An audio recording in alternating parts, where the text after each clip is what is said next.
this is just completely unacceptable, period. That'll be a debate about that. I don't know anyone's debating that, but it's, when the men and women of our military do what less than 1% of Americans do in this country, which is raise their right hand to support and defend the Constitution and keep us safe, we got to do a better job. All of us, the Navy, the Marines, the Army, the Congress, and it's unacceptable. So, Admiral, I want you to. I'm having a hard time with this issue of kind of put us on the bridge of a modern Navy ship and talk about the redundancies, the radar, the GPSs, the physical watch, and keep us safe. I mean, I know you're investigating this, but what does that look like? Aren't we the most advanced Navy in the history of the world? And how are these kind of redundancies in terms of basic seamanship and collisions at sea breaking down in your view? And it's not just one, sailor on the watch. There's a whole host of other things that would make sure we avoid these kind of collisions. What in your experience, first, what does that look like? And then what in your experience do you think is going wrong, where obviously there's a series of failures here in these collisions, not just one? What does that look like, and how can we better understand it? Right. Sir, my experience is just as yours, that these catastrophes really result from the accumulation of a number of small errors that build up and line up eventually to create a sequence that results in an incident of this magnitude. To put you on the bridge of a modern destroyer, the watch team will be on the order of 10 people. About 4 of those will be officers, the officer of the deck, the junior officer of the deck, officer of the watch, conning officer. There'll be 2 lookouts. There'll be a quartermaster. And so there's plenty of people involved in this seamanship and navigation on the bridge. They're supported by a team in the Combat Information Center, which is also looking at electronic displays. They don't have windows, but they're backing them up.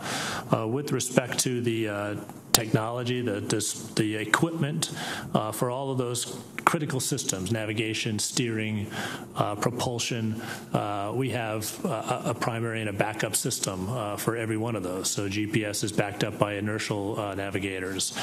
We have a primary and a backup radar for the rudders. We have 2 rudders, and each of those rudders has a primary and a backup hydraulic cylinder. And so there's a lot of redundancy built into these systems because they are so fundamental to safety. And so now you get a sense, and it goes back to Senator Donnelly's question and Senator King's point, which is how could all of that break down so catastrophically to result in a collision of this magnitude? And that's why we have to do the thorough investigation. Let me ask another question. It comes to readiness, it comes to training. One of the things in my relatively short time here in the Senate that I've been concerned about with regard to military readiness is that this committee, this Congress, well-intentioned, puts additional training requirements, additional things that you need to address, because we told you. And to be honest, most of those don't relate to combat readiness. Most of them don't relate to basic MOS, whether it's a surface warfare officer or a Marine infantry officer and his duty to close with and destroy the enemy of our nation. How much of your training do you believe is being mandated by the Congress that takes you away from your basic MOS training? And if there are issues with that, we would certainly like to know about it. Mr. Secretary, can you try to address Senator, let me address that for you. Do you think it's a problem? It definitely is a problem.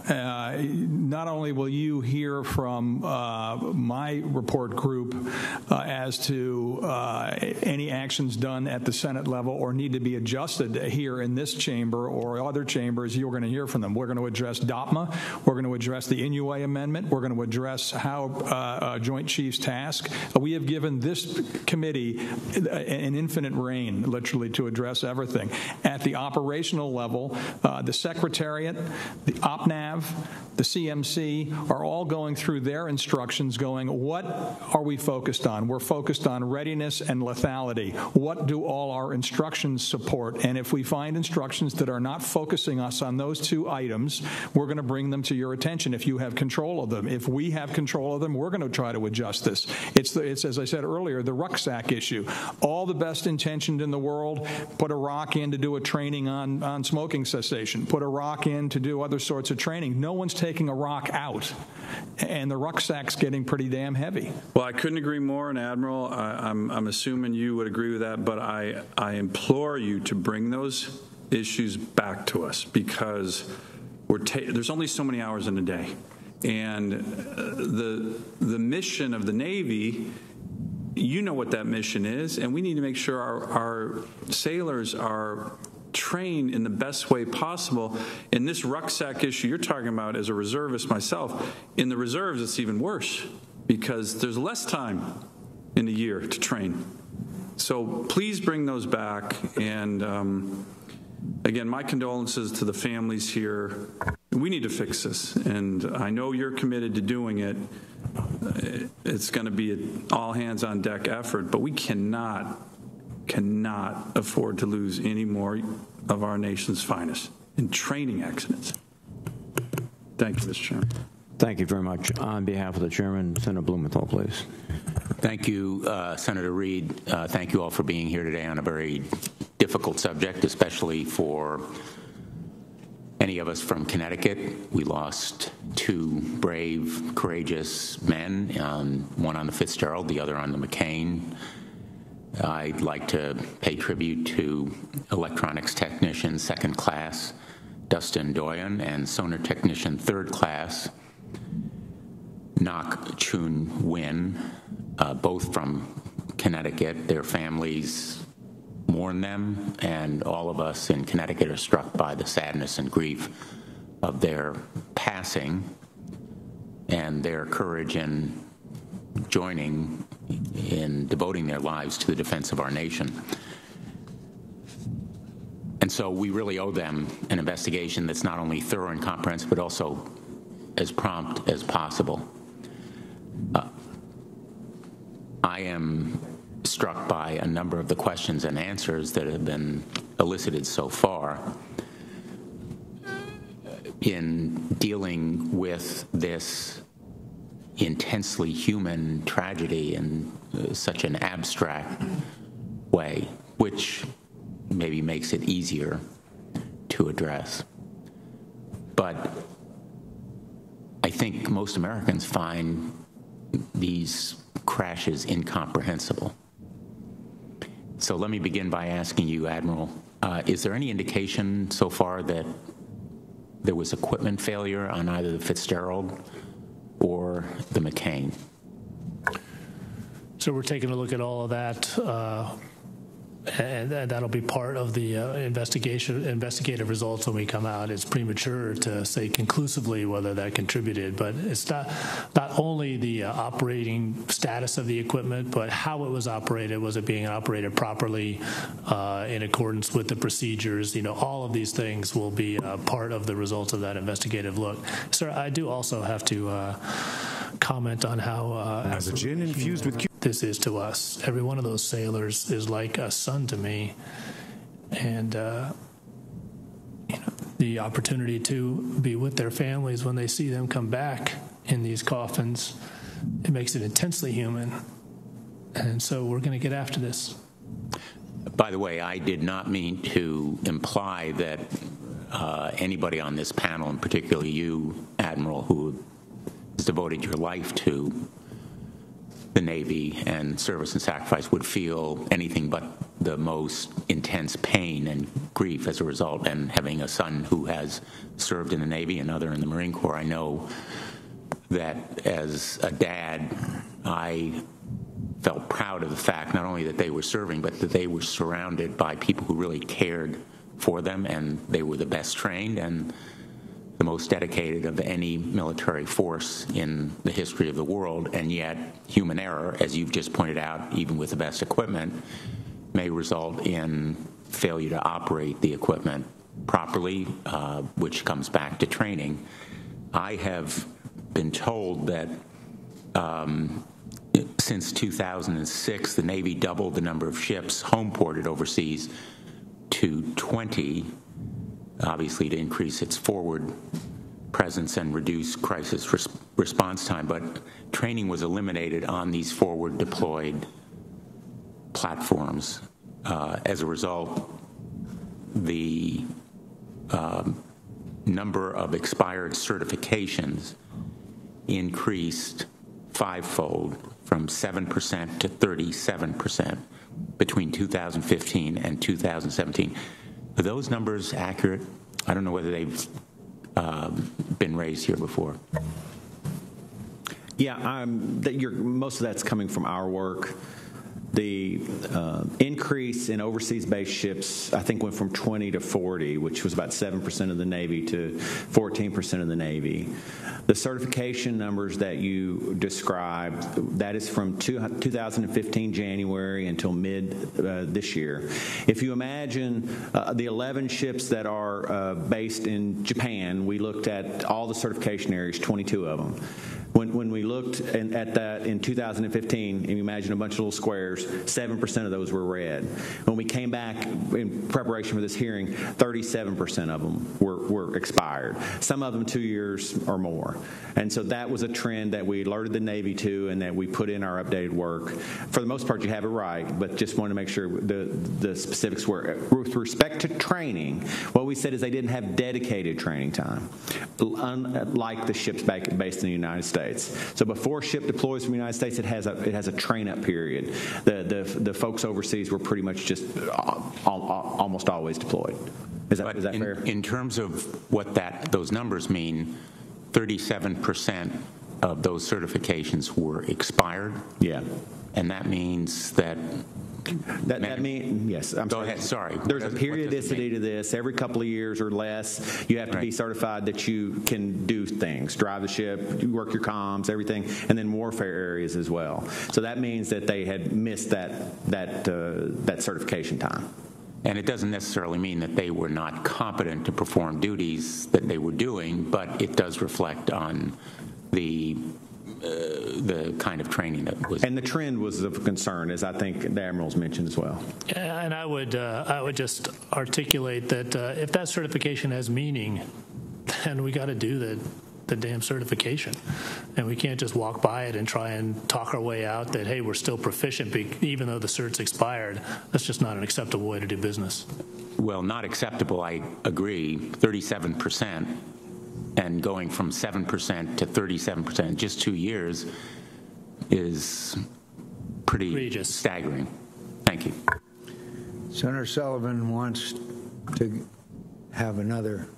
Just two quick ones, Mr. Chairman. Thank you very much. Wow. It was really a follow-up to Senator Blumenthal's question, which was the home port versus the overseas ported versus kind of CONUS home-ported ship. The statistics that were just read, I think, are pretty striking. And Admiral and Mr. Secretary, I know you're going to be looking at the specifics of these accidents and what specifically happened, but I think if you could also help address kind of the strategic elements, is there something that we should be looking at that makes the overseas ported ships that are based overseas going through different training, different deployment cycles, if you can help address that issue too, because it does seem like that's something that might be an element of this challenge. Do you agree with that?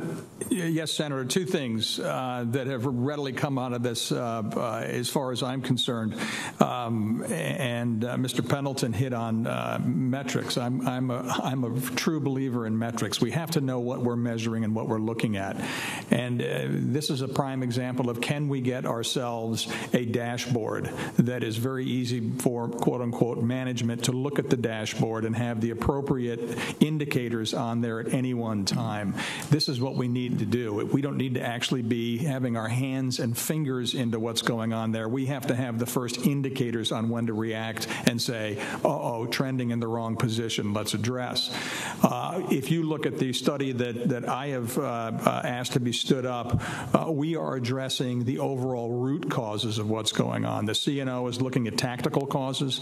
We are going to be looking at root causes. We've asked people from BP North America to join us. They lived through the Deepwater Horizon tragedy and came out the other side with a very strong plan. We called the Maritime Academy and said, who is your poster child for maritime safety who's had an issue? And they said, speak to Crowley Marine. They had a bit of a rash. They have a great program now called Road to Zero. Called Tom Crowley. He said, you're on it. We looked at other situations that were out there. We called the Mayo Clinic. The Mayo Clinic has done 7 years of studies looking at high-pressure, team-oriented places. And what they were looking at were operating rooms where you had professionals, 7 different teams of professionals doing a lung transplant over a 7-hour period. And they degraded the whole thing, started over again, and said, how do we build for optimum outcome? And it came to such human behavior aspects as the anesthesiologist can go, need a minute here, everyone stop, I need to stabilize something, and had input and control into a situation of pressure and intensity that had one leader, but they had to actually culturally realign how they communicate with everyone. These are the kind of insights and people we're going to have working on our level to really see if we will have a plan to do corrective action. Great, thank you. Sir, if I could pile on, there is a real benefit to having ships forward deployed. Oh, I couldn't agree more. Don't get me wrong. I think it's actually critical that we have ships forward deployed. And so, for a number of reasons that you're aware of, what we do need to do when we forward deploy ships, though, to Mr. Pendleton's point, is we need to have a comprehensive understanding of what it takes to sustain that forward deployed force from a maintenance, training, infrastructure standpoint, people, the whole thing. Yes, and that's just what I'm requesting. Take a look at that issue as well. Thank you, Mr. Chairman. Let me just add, Admiral, I appreciate everything you're saying, but it doesn't take a study or RAND or Mayo when you're making people work 100 hours a week, okay? It doesn't take any study. I don't have to ask RAND to look at it. I think I know what 100 hours a week does to people over time, and that's been standard procedure for a long time. Why not declare a halt to it right now? Right now, they should not be working 100 hours a week. So I appreciate all our plans and all our remedies, but there's some of them that are just common sense that don't require a study. So I think the men and women who are serving in the Navy would like to see some immediate action taken. 7-month deployments are a long time. Up till now, there have been times where those deployments have been a lot longer than that. Who is looking out for them? Who's asking them to stay in? So I appreciate all the studies you've ordered and all the assessments and all that. There's some that all you have to do is use common sense and make some changes that would obviously relieve some of the strain. When somebody's working 100 hours a week, over a period of time, they're going to make mistakes. Any manager can tell you that. So, Mr. Secretary, I'm glad you have all these plans. I'm glad you're going to make changes. I'm glad you've got Rand and whoever the hell else it is that's studying it. There are some aspects of what we're subjecting the men and women who are serving, especially in the overseas deployment ports, that you could change. You could make the change tomorrow. And what we would like to see is some significant changes. Fire a few people, that's fine.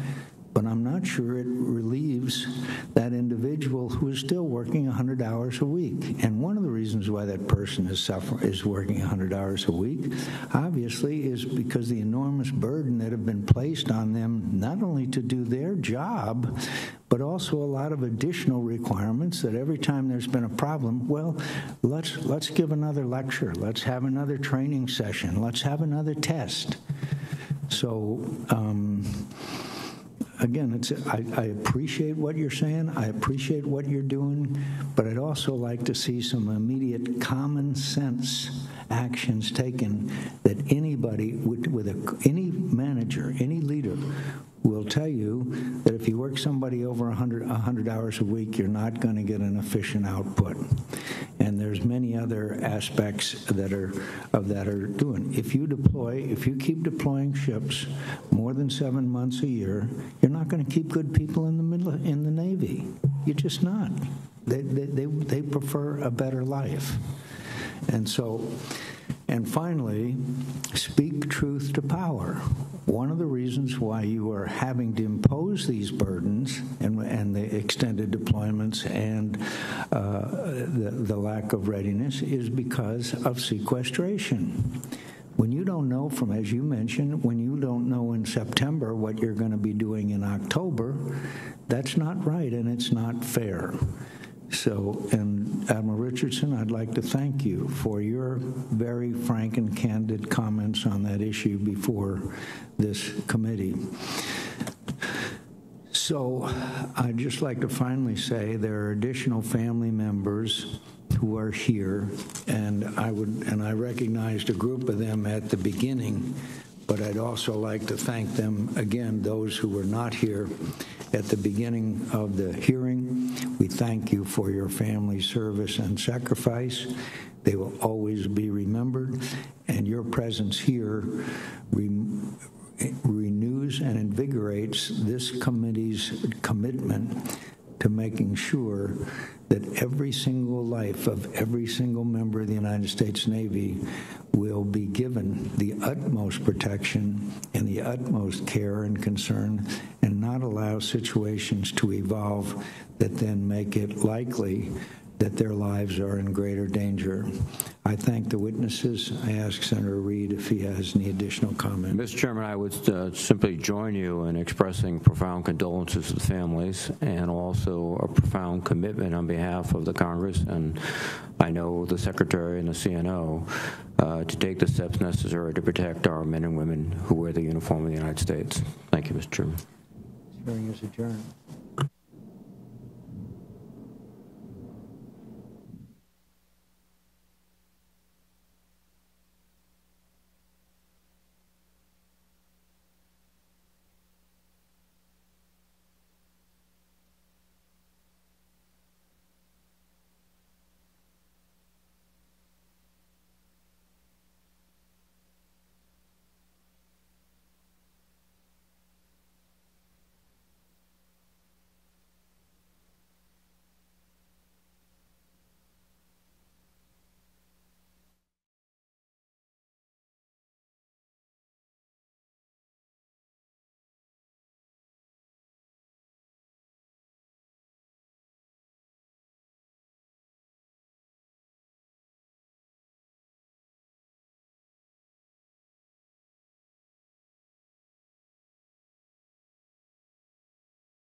Houston. Please call station for a voice check.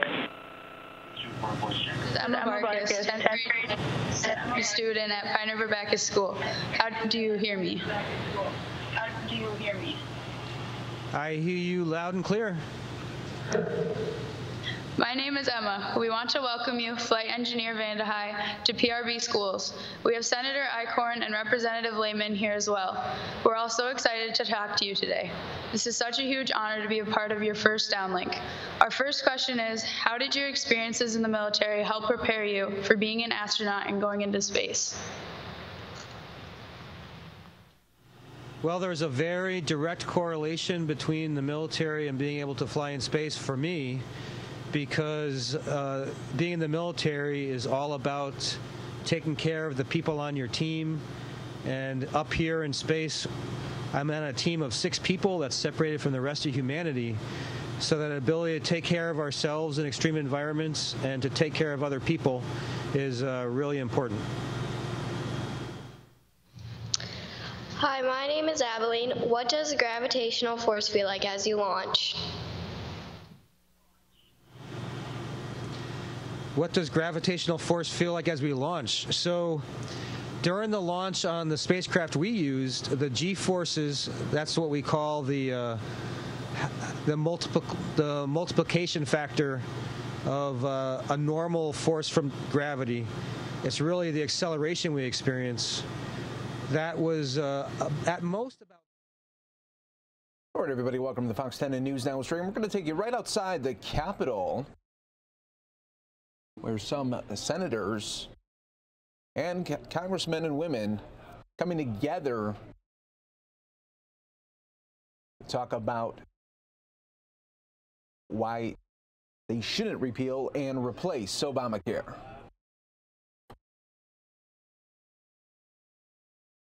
And I know what this means. I know what people power means.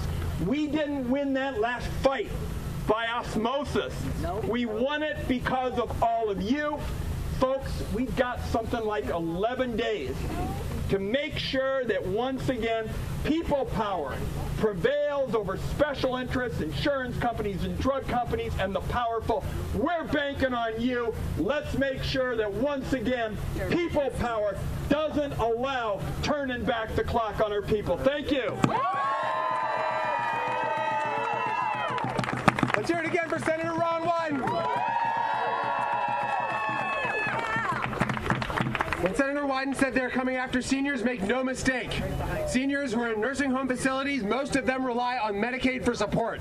This is an attack on seniors, just like it's an attack on women, on young people, on people with disabilities, on everyone who is sick, might get sick, or loves someone who might get sick in the United States of America, and that's all of us. Yeah. You know, he was right. These delays did not happen through osmosis. It's because we resisted. Let me tell you that when we started this fight, that Planned Parenthood alone gained over 1 million new supporters. People are fired up and we're ready to go. Are we fired up and what? Yeah! And we're ready to go, folks, aren't we? Yeah! All right, let's give it up for our next speaker who's here to fight for us and to help millions of Americans keep their health insurance and for us to better improve our health care system. Give it up for Senator Durbin. Good to see you all. Just when you thought it was safe to go home, just when you thought it was safe to go back to the office, just when you thought you could take some time off, here they come again. Are we ready? Yeah! And the question before us is whether or not we're going to stand up as we did once before effectively and protect Americans who can't be here today. Yeah. Folks who can't afford to come to Washington, people who can't afford lobbyists, folks who need basic health insurance and access to health care are counting on us. Now, I know we went home after our victory a few weeks ago, took off the fighting shoes, put the jersey back on the shelf, said, well, there's another big win for us. Well, guess what? We're back on the field and we're ready to fight. We're ready to play. We're going to win this because we have to. And the question I have to ask is this. The American Hospital Association stands with us and stood with us when we beat back Trump care last time. Is the Hospital Association with us again this time? Yes, they are. And the doctors across America, all of them, said that Trump care was terrible when it came to basic care for individuals. Are the doctors going to be with us again? Yeah. Nurses. Yeah. Community health care clinics. Yes. The disease advocacy groups, heart, cancer, lung, all of that. And how about Planned Parenthood? Are you ready to I can see your signs. And now we've got to get our team back on the field. And we got to fight. And we got a game that's coming up right away. Right away. As soon as this week is over, we go into the final week under the Senate rules for them to bring up this latest version of Trump Care. My friends, this much I can tell you about the latest version of Trump Care. It's worse than any version they ever brought before. It's terrible. It's meaner. It cuts back on Medicaid, and we know what that means. Half of the children born in the state of Illinois, their mothers are cared for, and they're brought into this world because of Medicaid. Disabled people across my state, Marka Bristow, and so many that she represents.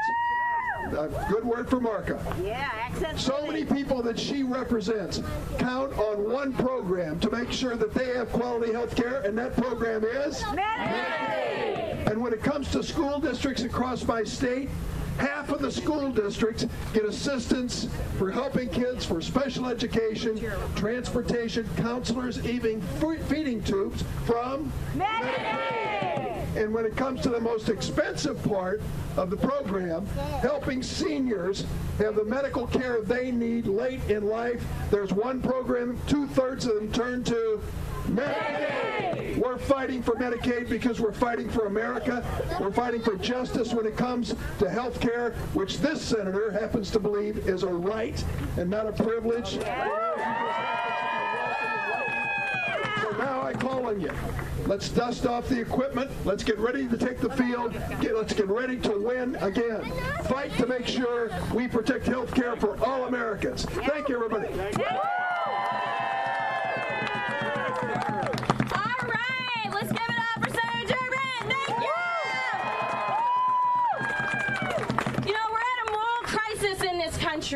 People should not have to die due to lack of access to care, and that is currently happening, and it will get worse if this bill should pass.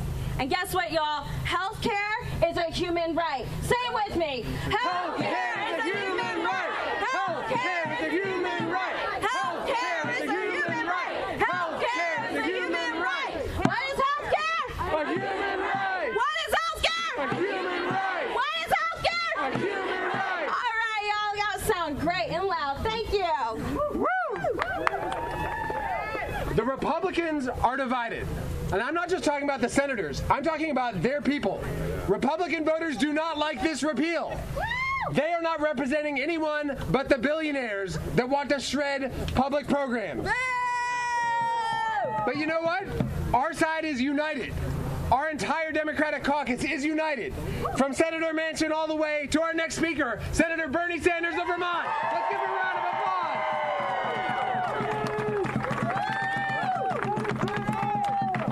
Well, thank you all. Thank you all for being here today. Now, we beat back the Republicans when they wanted to throw 23 million people off of health insurance. We beat them when they wanted to throw 22 million people off of health insurance. We beat them when they wanted to throw 16 million people off of health insurance. And we damn well are going to beat them today when they want to throw over 30 million people off health insurance. Fight for death! It goes without saying that in the year 2017, we should be talking about health care as a right for all people, not a privilege. And on a personal level, on a moral level, I have a very difficult time understanding. I really do. It's not politics. How it could be that any member of the United States Senate could cast a vote to throw people off of health insurance when today they are struggling with cancer, with diabetes, with heart disease, with Parkinson's disease. What happens to you if you have a life-threatening illness and you're suddenly thrown off of the insurance that keeps you alive, that gives you access to your doctor. What happens to you? Thousands of people a year will die if that legislation becomes law. And I have a hard time understanding how any member of the Senate could vote for legislation which takes insurance and support away from disabled children who are now on the Medicaid program. Now, what happens to you if you are a kid with Down syndrome, if you are a child with autism, if you are a kid with asthma, if you are a kid with some very difficult disease? What happens to you and your family if Medicaid is stripped away from you? Brothers and sisters, this is a profound moral issue. And the truth is, as you have already heard, that the overwhelming majority of the American people, Democrats, Independents, and Republicans, understand that in the United States of America, we must not take away the lifeline of health insurance from millions of our people. That is what the American people understand. And it is time for my Republican colleagues to start listening to the American people and not the billionaire class and their wealthy campaign contributors. Keep up the fight. We're going to win this.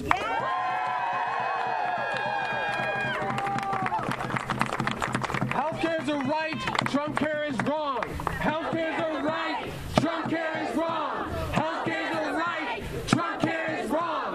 Healthcare is a right. Trump care is wrong. Thank you, Senator Sanders.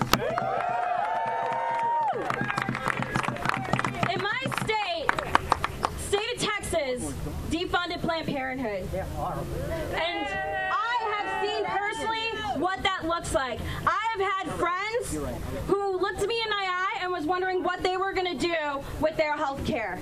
Because for women, getting your annual exam and having access to birth control is a vital part of our health care. And I've seen out-of-touch politicians strip that away from thousands of women in my state. Misogynist. It is misogynist. And politicians here at our Capitol are trying to make a replica of Texas across the United States. And I came from Texas all the way to D.C. to stop that from happening. Are y'all here to stop that from happening? All right. And also, Texas has one of the highest maternal mortality rate in the country. And it's equivalent to a lot of developing countries. We don't want to see that being spread across the country. And as a black woman, someone like me has a higher percentage of dying from birth. And I'm here to protect those women.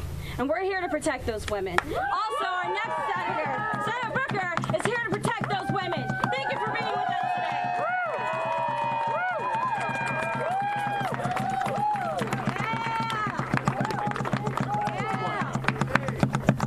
We're gathered here again. I feel almost like this is a 1980s horror movie. It's like Nightmare on Capitol Hill, Part 5. But we know this who have any consciousness of the history of our country, that every inch of ground that we gain, every step that we take has to be fought for and worked for and sacrificed for. And we know at this critical moment, here we are again. In the history of our country, we have constantly worked to expand opportunity, to expand our conception of justice, to expand our conceptions of freedom, sacrifice, and struggle. And here we are again at a moral moment in our country. After working 50-plus years ago to expand access to health care with Medicare and Medicaid, after just a decade or so ago with the Affordable Care Act, that 20 million more people got expanded access to health care, the justice and the equality that comes with having that security. But here we are again, where we have people that are trying to take our progress and drive us back. And we have to now, like our ancestors before us, stand up and say no. We will not go back. We will not go back. Now, I tell you this. You can say it again. We will not go back. We will not go back. We will not go back. We will not go back. I want to tell you this right now, though. There's a lot of folks out here that do not understand the urgency and the crisis that we're in. Because at the end of the day, the biggest enemy that we face in these coming days and hours is not just the craven, cruel bill that's been proposed, but ultimately it will be the silence and inaction and indifference of all of us. We have got to get folk woke to the crisis that we have right now. We've got to awaken people to the urgency of this moral moment in our country. How? We now in this country have witnessed how this Congress can work. Just yesterday, in a bipartisan way, we passed a national defense bill worth billions and billions of dollars. Terrible. You saw people come together to protect the national defense. But we've learned in the last weeks that the national defense isn't just threats from abroad, from North Korea or Iran. The national defense, we saw it as hurricanes swept into our country. And there we saw people, first responders, not saying, hey, are you a Republican or you're a Democrat? Are you rich or are you poor? No, we responded in a unified fashion for the national defense. Well, I'll tell you right now, cancer doesn't care if you're rich or poor. Diabetes doesn't care if you're rich or poor. Autism is a challenge that affects families of all backgrounds. When it comes to the conceptions of our national defense, it's not only important that we have the world's largest military, we in America should have the world's best health care.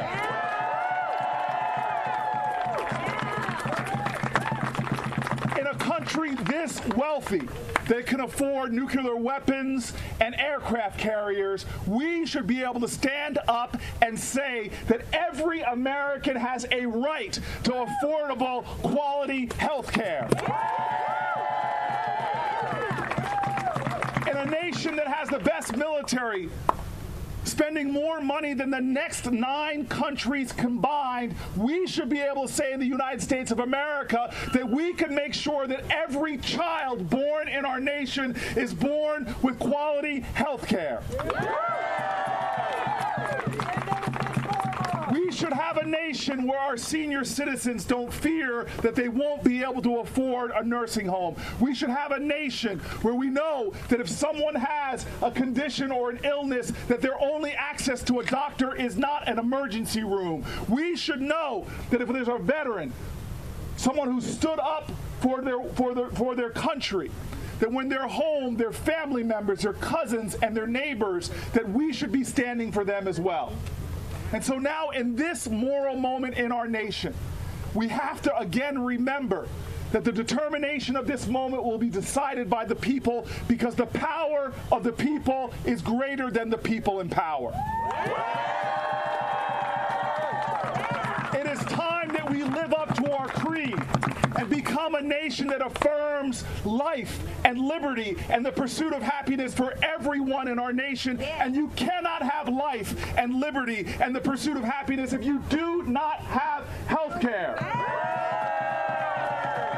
It's time that we live up to the oath that we all say when we put our hand on our heart, that this should be a nation of liberty and justice for all. Well, you cannot have justice in a country where health care is accessible only to the wealthy few and not to the all of us. We have to have liberty in this country, and you cannot have liberty in America if people are chained to fear because they cannot afford basic medications and coverage. You cannot have liberty when you're shackled to the uncertainty of not knowing if your child gets sick, will your family be thrown into bankruptcy because they can't afford health care. We in America must become the truth that so many people in other nations now enjoy.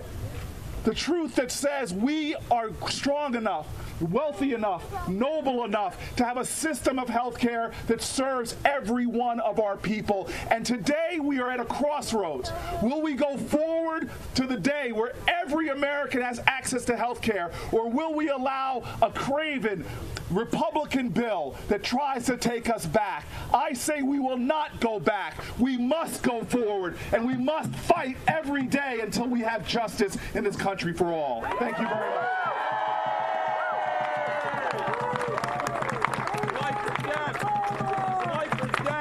All right. So when members of Congress try to strip 13 million women from maternity care, what do? We resist. What do? We resist. When members of Congress try to defund Planned Parenthood and stop 2.4 million women from receiving the health care they need, what do? Resist. When members of Congress try to increase costs with people with pre-existing conditions, which is pretty much almost everybody, what do? Resist. What do? Resist. All right, thank you, Senator Booker, with resisting with us.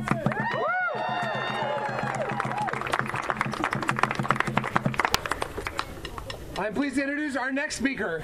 He's known as the Giant of the Senate. He's Senator Al Franken of Minnesota. Let's give him a round of applause. Let's hear for these guys. Let's hear for Ben Wickler. You know, this has kind of snuck up on us, this Graham Cassidy bill, and we're mobilizing people, and I've got an idea. We should have a rally here. So let's do that. Great idea. I've just been through. I mean, it's been a good thing. 2 weeks of bipartisan hearings on what we need to do to stabilize the Affordable Care Act. I like that. I got a little drum on stabilize the Affordable Care Act. Very, and I couldn't believe that I didn't get cheers on stabilize the Affordable Care Act. Now, the fact of the matter is, yes, every American has a right to health care. That should be what we do in our country. And I applaud Bernie, and I applaud those who have signed on, including myself. I applaud me for signing on. Yay, me. But right now, we've been working in good faith, Lamar Alexander and Patty Murray and the members of the committee, in making sure that we do things to bring the costs down. And during that time, we've seen this Graham Cassidy bill emerge, which is another in a line of these Republican bills, which does so many of the same things. Now, we don't have a CBO score on it. We're not going to before next Friday. Now, Senator McCain said that he won't vote for something unless it goes through regular order. Not regular order. This ain't regular order, as far as I know. Yep. Keep your word.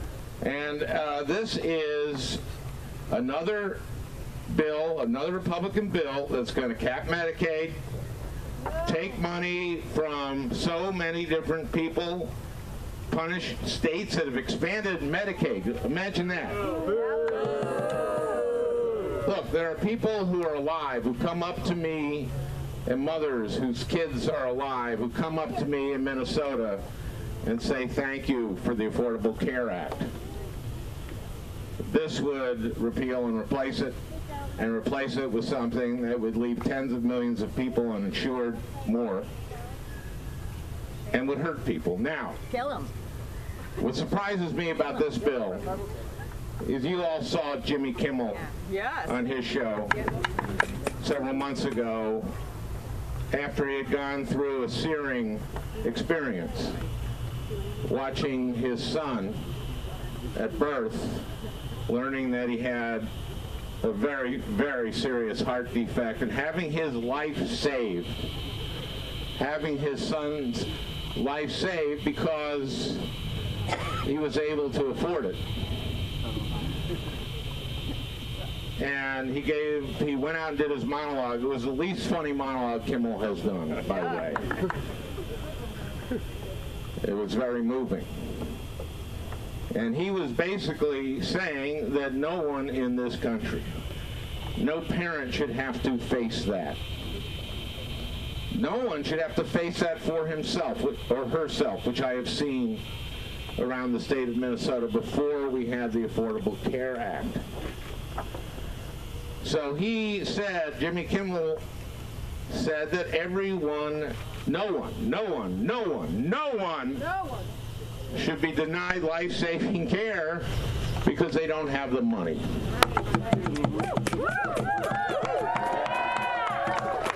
And Senator Cassidy went on Jimmy Kimmel's show and said there should be a Jimmy Kimmel test. This is sad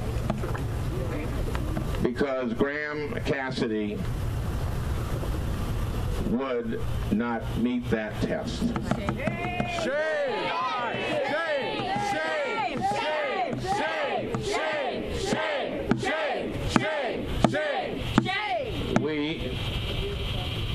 We're here today so that every child, every adult, every American can receive health care. The Affordable Care Act has not been perfect, but it has expanded the number of people who get health care. It has saved so many lives. And what this would do is destroy all the progress we have made. So we need you to tell your friends.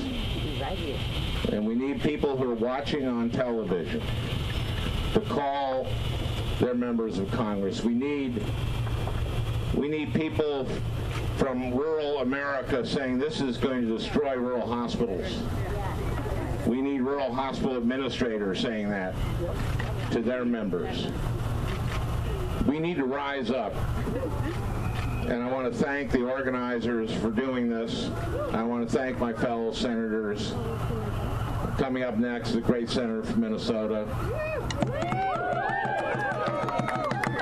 One of the two giants from Minnesota. But she only has a size 6. The senior giant. So, thank you. Thank you for caring. Thank you. And thank you who are watching. Thank you for caring. Thank you. More important than you. Trump care fails the Jimmy Kimmel test. Trump care fails the Jimmy Kimmel test.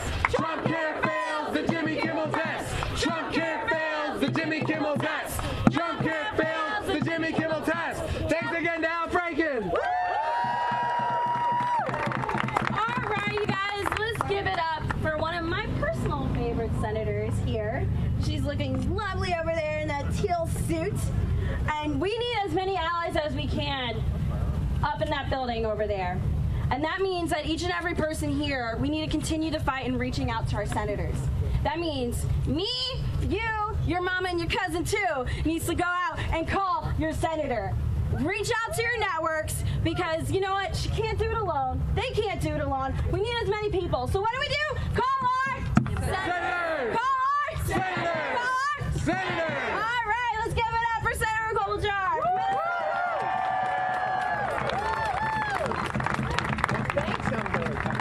Okay, she has cooler shoes on than me, but other than that, it is so great to see all of you. And I will note there is one state that had both senators here. That would be the state of what? Exactly, a state that knows a little bit about health care and has a lot of great doctors and nurses that care a lot about keeping people alive. So back in August and all through this summer, I was out at parades in Minnesota, and I couldn't believe the number of people. I'd never had this happen before. Parents of kids with disabilities, kids in wheelchairs, parents of kids with Down syndrome, they would bring their kids to the middle of that street while we're all waving flags, walking down the street and say, This is my child. This is a pre-existing condition, and he's alive because of the Affordable Care Act. That is what happened. Seniors and people in our rural areas that maybe hadn't been that outspoken about this before, they came out too. So we implore our Republican colleagues, especially the three that were with us in that very important vote, remember that?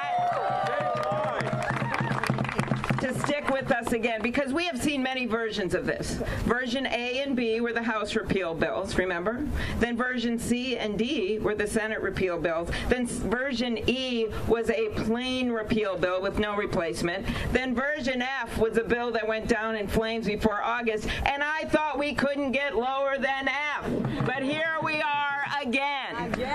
Again. So, what do we need to do? Well, first of all, I make the case to all of our friends out there on the other side of the aisle. Are you ready for this? I have heard so many times that you shouldn't vote for a bill unless you know its impact, unless you read the bill. Well, at least for your constituents, it's their health care, it's their money. Wait until we get the data and the information on who this affects and how it affects each state. We are not going to have that. Let's hear it for the Congressional Budget Office score. We need to find that out. Secondly, let's not forget Senator McCain's dramatic speech when he came back to the Senate. I was there when he talked about how important it is to work across the aisle, how important it is for us to actually go through what's called regular order so that we have committee hearings in the committees of jurisdiction. Guess what? Has that happened here? That has not happened here. Third, we don't go and kick millions of people off their health care. That is not America, as I see that flag right in front of me. We do not go and tell people who are suffering from opioid addiction that we're not going to give them health care. We do not say to our rural areas and our small towns, guess what? We don't care about your hospital. We don't care if you go to the emergency room. This is our moment to stand up. So I want to know, are you ready to stand up for those kids in that parade? Are you ready to stand with us for Planned Parenthood? Are you ready to stand up with us for those rural areas of the country if our colleagues won't do it? We're ready to do it, so let's get to work, defeat this bill, and get the real work done, which is to, as Senator Franken said, stabilize the exchanges we have. That might sound boring, but that is what we need to do now, and let's get it done and defeat this bill. Thank you, everyone.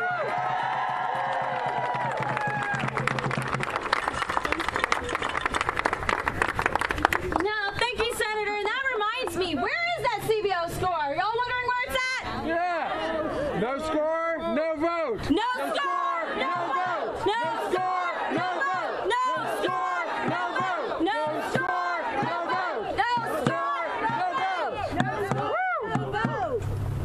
I'd like to welcome. All right, folks, I'm about to start the other portion of News Now Up. We'll be right back in just a couple of minutes.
All right, everybody, welcome to News and Now on September 19th, 2017 on this beautiful Tuesday here in Phoenix. Hi, everybody. Mike Page. Welcome to News Now. We have a lot to talk about today, including President Trump's first UN speech in New York City. We'll have that for you in just a little bit, but we want to talk right now about, well, just seems like another hurricane is just barreling through the Caribbean, and it looks like it might hit, full direct hit on Puerto Rico.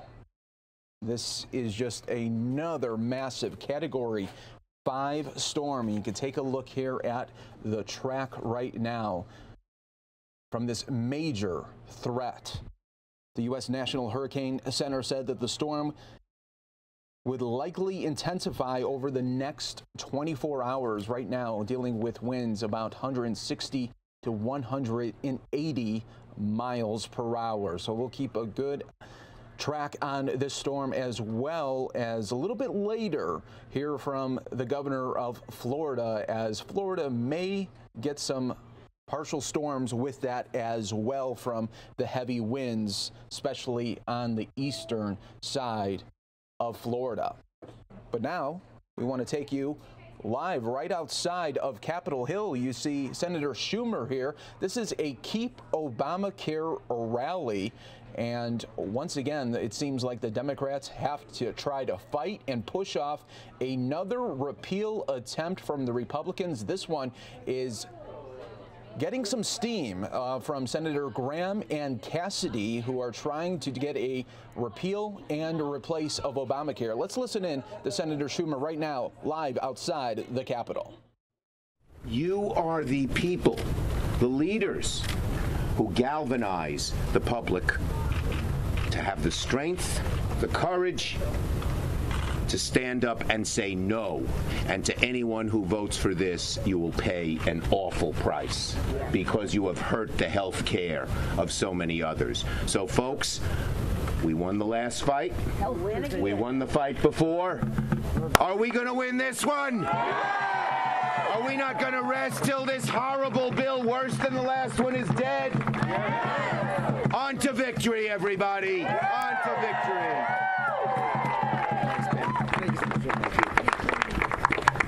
Thank you, Senator. All right, when health care is under attack, what do? Stand up, fight back. When health care is under attack, what do? Stand up, fight back. When Planned Parenthood is under attack, what do? Stand up, fight back. What do? Stand up, fight back. What do? Stand up, fight back.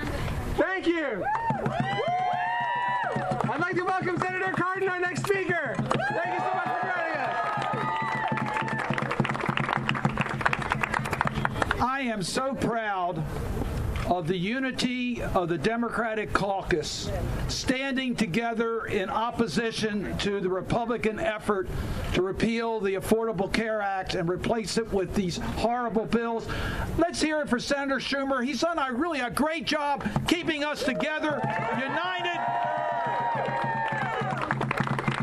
And we, the people, the only thing that stands between Donald Trump and accomplishing his objective to jeopardize the health care for millions and millions of Americans, the only thing is we, the people. So thank you for being here today. Thank you for being part of the strength of America. Using your presence, using your voice. I'm frequently asked, how can you make a difference? How can you get involved in the political process? How can you stop what's going on? Move on, join this group. Be here, protesting. Call your senators, call your delegates. Make involved. It makes a huge difference. We all know it's a risk. I had a young couple came to me. Their child was born early, has significant problems. That family would have reached their cap on their health care policy, their lifetime cap, in the very first year of that child's life. This is a matter of life or death for this family. They understand it. I had a young woman who thanked me. He said, as a result of Affordable Care Act, I got early preventive health care, discovered breast cancer early. It's been taken care of. All of it was covered under the Affordable Care Act. That could be gone if we don't stand up and fight. We're fighting for tens of millions, but we're fighting for those individuals who need our voices together to stop what they're trying to do. We thought we were going to be doing okay, but we should know that there is an effort here to undermine the health care of millions of Americans, and we're still at risk, but we can win because the power in America is with we, the people. We can win this issue. So what should we be talking about? As you heard from some of my colleagues, we've had some meetings on how we can strengthen the Affordable Care Act. It did a lot of great things. We can do better. Well, why don't we make sure that we appropriate the right funds for the Affordable Care Act? That's one thing we could do. Why don't we bring down the cost of health care and take on the pharmaceutical industry so we have reasonable prices in this country? That's another thing that we can do. So there's things that we can do that's constructive. The problem with the Republicans, their train's moving in the wrong direction. They're going to take away care from millions of Americans. People will die. You're absolutely right. So I couldn't be prouder to stand with you. You energize us. I'm often asked, how's it like to get up in the morning and come to work with President Trump and Republicans in control? I tell them I don't want to leave my station at night because I'm afraid of what's going to happen. And I am strengthened. We are all strengthened by your presence. You're making a huge difference. But it's crunch time. This is a key time. We know that they're using this unfair procedure without scoring, etc. Horrible. No CBO score under the government bill. It's horrible. We have a few days left. This is crunch time. We need you now to call every member of the Senate and let them know how you feel about it. Are you on board? Yeah. Are you ready to fight? Yeah. Are you going to win? Yeah. Thank you all very much. Thank you, Senator Garneau.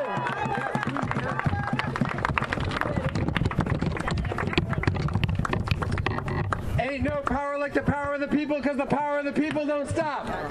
Ain't no power like the power of the people, because the power of the people don't stop. Ain't no power like the power of the people, because the power of the people don't stop. Say what? Ain't no power like the power of the people, because the power of the people don't stop. Say what? Ain't no power like the power of the people, because the power of the people don't stop.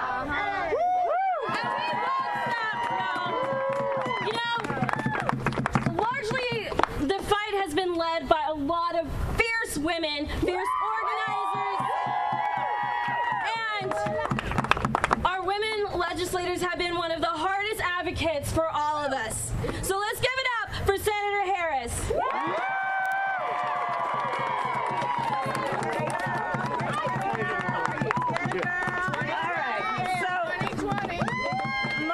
Needs to be said has been said.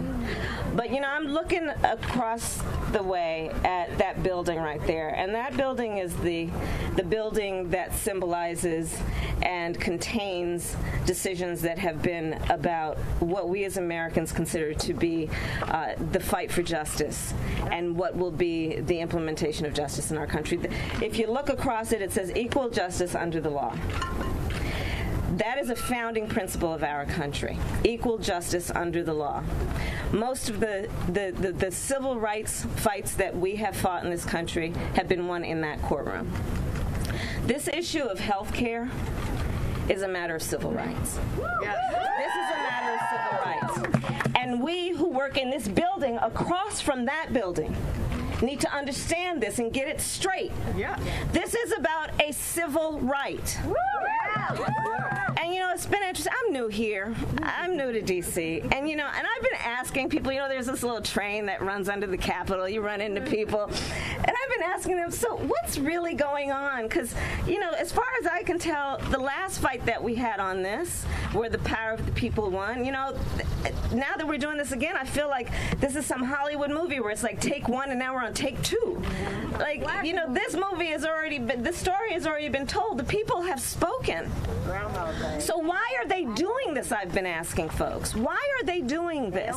Why are they yet again within weeks trying to deprive millions of Americans of the fundamental right to have health care? Because they don't want but here's what's even worse than that. You know what people are saying? They're doing it because they feel they have to keep a campaign promise. Oh God.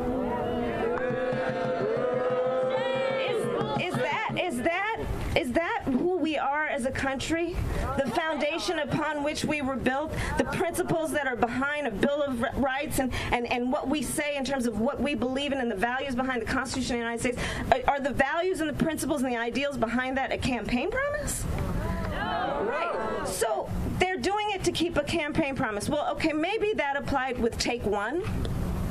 But then their own constituents said, you know what, that campaign promise ain't working for us. Woo! That campaign promise was flawed. And now that we know what you're really talking about, what you're gonna do, once you now don't have the tool of vilifying our former president of the United States, when we start looking at what you're really talking about and we're not distracted by this label you put on it, when we start showing up at town halls, the people spoke and said, do not take away our health care. The people spoke. The people spoke across this country in red states and blue states, Republicans and Democrats, Green Party members, Pink Party members spoke and said, do not play politics with our health care. Do not deprive sick people and women with the ability to have health care because of what you call a pre-existing condition. The people spoke and said, do not penalize the elders among us, our seniors, because of their health care needs. We spoke and we said we do not agree with this it is against a fundamental principle of who we are in terms of what we talk about as fighting for civil rights and caring about civil rights. So that's what this fight is about. This is a civil rights fight. This is a fight for everyone to be equal under the law in our country. So that's the fight we have right now. And folks, we have 12 days, 12 short days to get this done. And so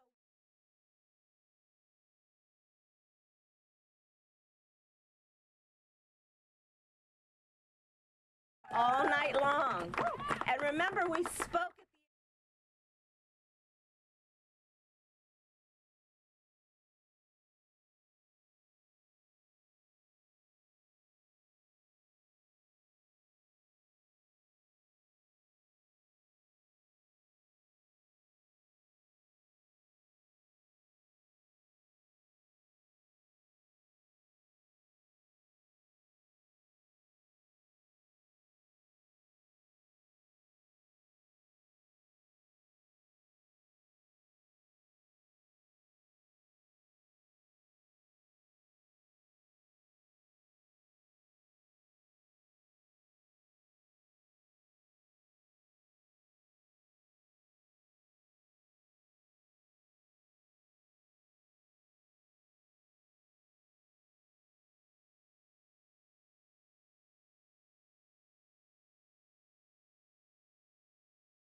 All right, and then welcome back here to News and Now. You're taking a look at our satellite and radar look of Hurricane Maria, and to talk about this huge threat, Celeste Rodriguez joins me here. Hi, good morning. Good morning. Good morning. So once again, the Caribbean looks like they're going to just get another hit with another Category 5 storm. Right, and Irma just coming through, right? Yes. And so for a lot of these folks who live on the islands out in the Caribbean, you can imagine the type of fear that they're going through right now. Pretty scary.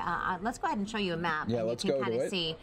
So I have a map here that you can kind of bring and follow along on the track here with this hurricane. So of course we talked about Hurricane Irma coming through, coming along these islands. So Category 5 hurricane right now. Yesterday it was a Category 5, downgraded then after it swept through the Dominican, and then of course now it's been upgraded again. That's the scary part, right? That it continues to gain strength even when it loses some. And so then it gains strength and it now is a Category 5. And so as we kind of follow this through, San Juan, that is where it would reach a Category 4 hurricane expected at this point. So a lot of the information might come in this morning when we think about the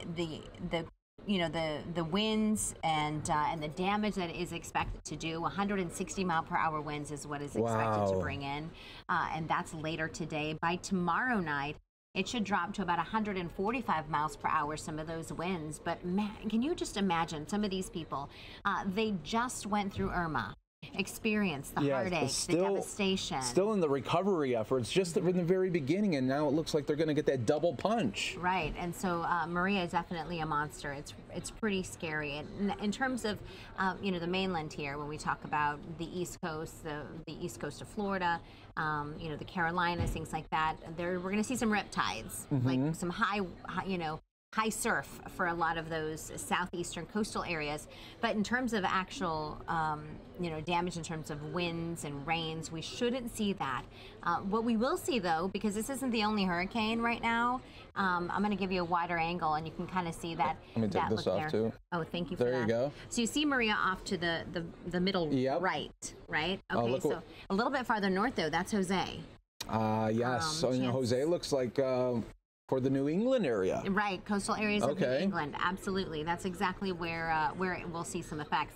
Our left-hand side of your screen, right under our News Now, our Extra News Now, a little symbol there, you can kind of see that's another storm, another hurricane. Kind of brewing off the southern coastal areas of Mexico, and so we're watching that one as well. But these three, right off the heels of Harvey and Irma, and those warm waters, that's what it is. It's all of the warm waters out there in our oceans right now.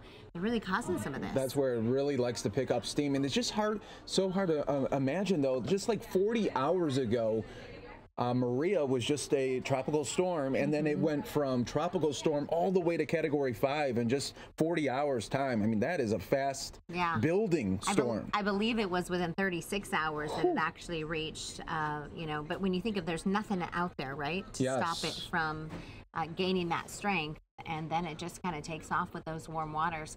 Interesting, though, it was beginning of last week or so, I was looking into how we name these hurricanes. And when was the last time we had 5 hurricanes in this short amount of time? It's been a number of years. And, when I looked at the naming process of some of these hurricanes, the National Hurricane Center, they block out 3 years into the future, and they've already named hurricanes through like 2020. Wow.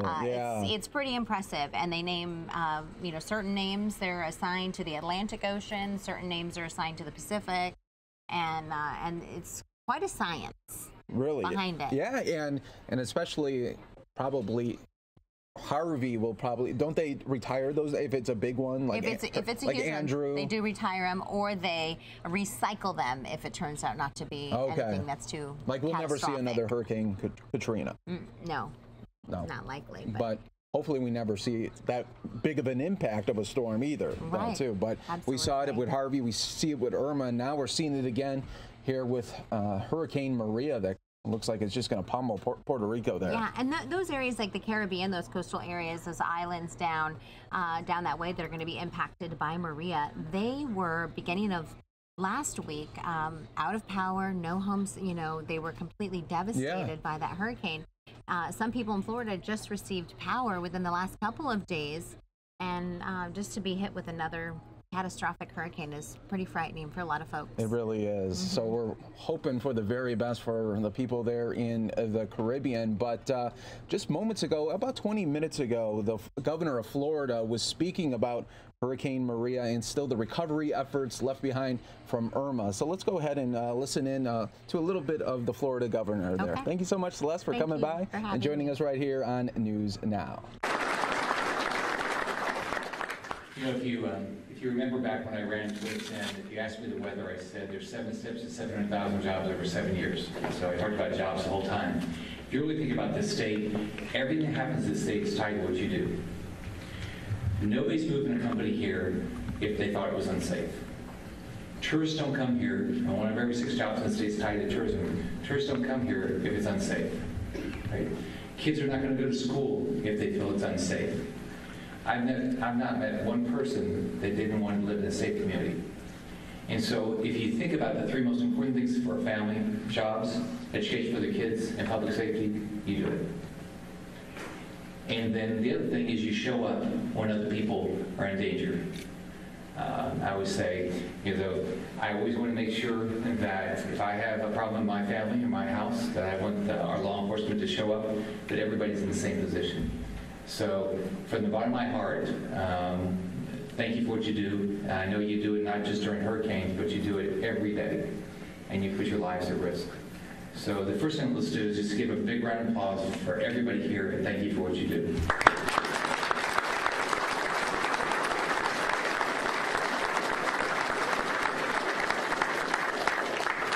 I hope this is the state of all 50 states that people say, I want to serve in law enforcement in this state because I know I'm respected and appreciated. I have a grandson, and my oldest is going to turn 6, and he thinks my job is every weekend to take him to a different police office and get a tour because he's going to be a policeman. He actually doesn't wear shorts because the Florida Department of Law Enforcement doesn't wear shorts, and he's always on duty. And he tries to wear a badge all the time. I've given him all sorts of badges, and he tries to wear a badge when he goes out. He generally wears long sleeves and long pants because that's what he's seen FDLE do. And his entire life he's been around, and he respects and likes the Florida Department of Law Enforcement. So I hope he ends up becoming either a sheriff deputy or a police officer. And I know he tells me, Grandpa, I'm not afraid of anything, and I'm here to save people. So I think that's what you guys do every day. I would be more afraid of things. Some of the things I've watched in the last week after this hurricane, what some of these people went through. There's one guy down the Keys, the water got to here on it, and he was in a manufactured home. And I said, well, were you scared? No, I was just going to get my boat. Not me. I want everybody to evacuate. I want to thank Chad for the introduction. I don't have the opportunity very often to appoint a sheriff. And it was a real honor to announce I was going to have the opportunity to appoint Chad. I think he's going to be an outstanding sheriff. And I know he's done a great job all along. So let's give a big round of applause.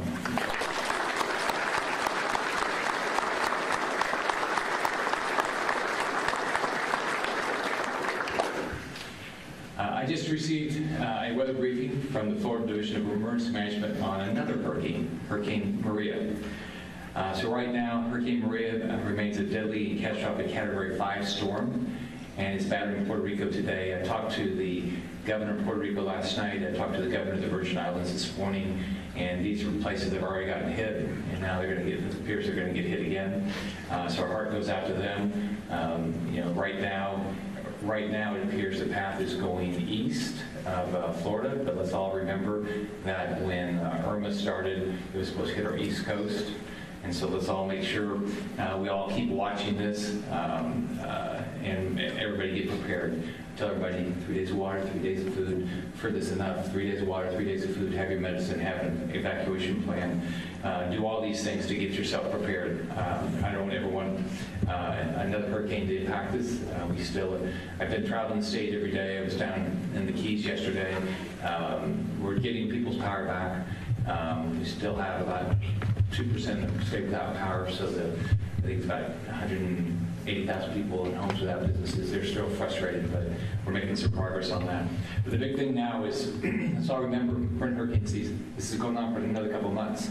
So don't take this for granted that we're not going to, just because we had one, we're not going to get another one. If you saw it here, and I've been traveling the state, what you have to really appreciate is how gracious people are to each other. There's been so many stories of what people have done to others.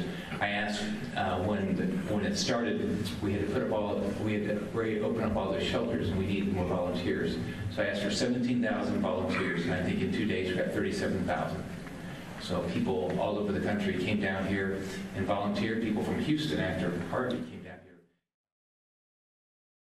All right, folks, we do want to show you some live shots happening right now. President Trump looks like he is leaving the United Nations building. Just earlier today, he gave about a 45-minute speech to the UN General Assembly, talking about the threats of North Korea and terrorism across the world, as well as reminding countries that everyone needs to pay their fair share into the United Nations. We are watching this shot here live right now on News Now. And a little bit later, we will be showing you President Trump's full speech. He also once again mentioned the North Korean leader as Rocket Man during his speech today. He made a lot of waves over the weekend when he mentioned the North Korean leader on Twitter as Rocket Man, but he did it in the speech as well.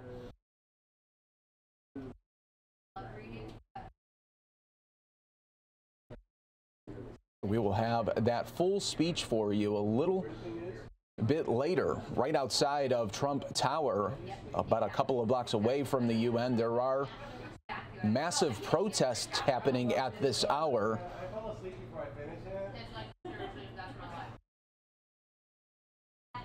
There we go. We see it looks like they're going to be having a photo opportunity with the other world leaders.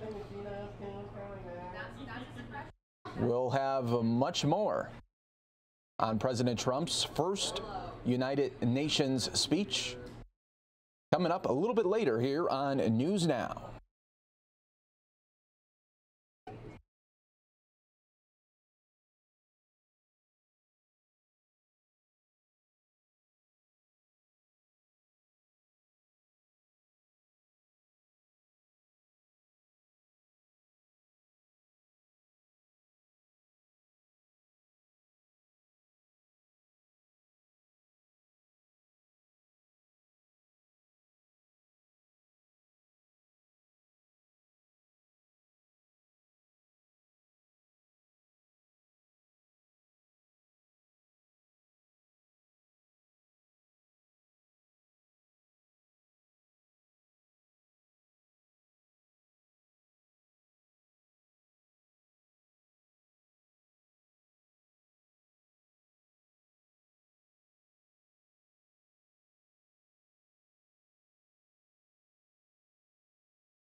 All right, everybody, welcome back to News and Now on this Tuesday edition of the show. I'm joined now by our very own Marcy Jones, who really has, unfortunate, sad story to report on today here locally. Yeah, very sad story, and there's a lot of questions around this right now. So we do have some Sky Fox video. Here was the scene early this morning.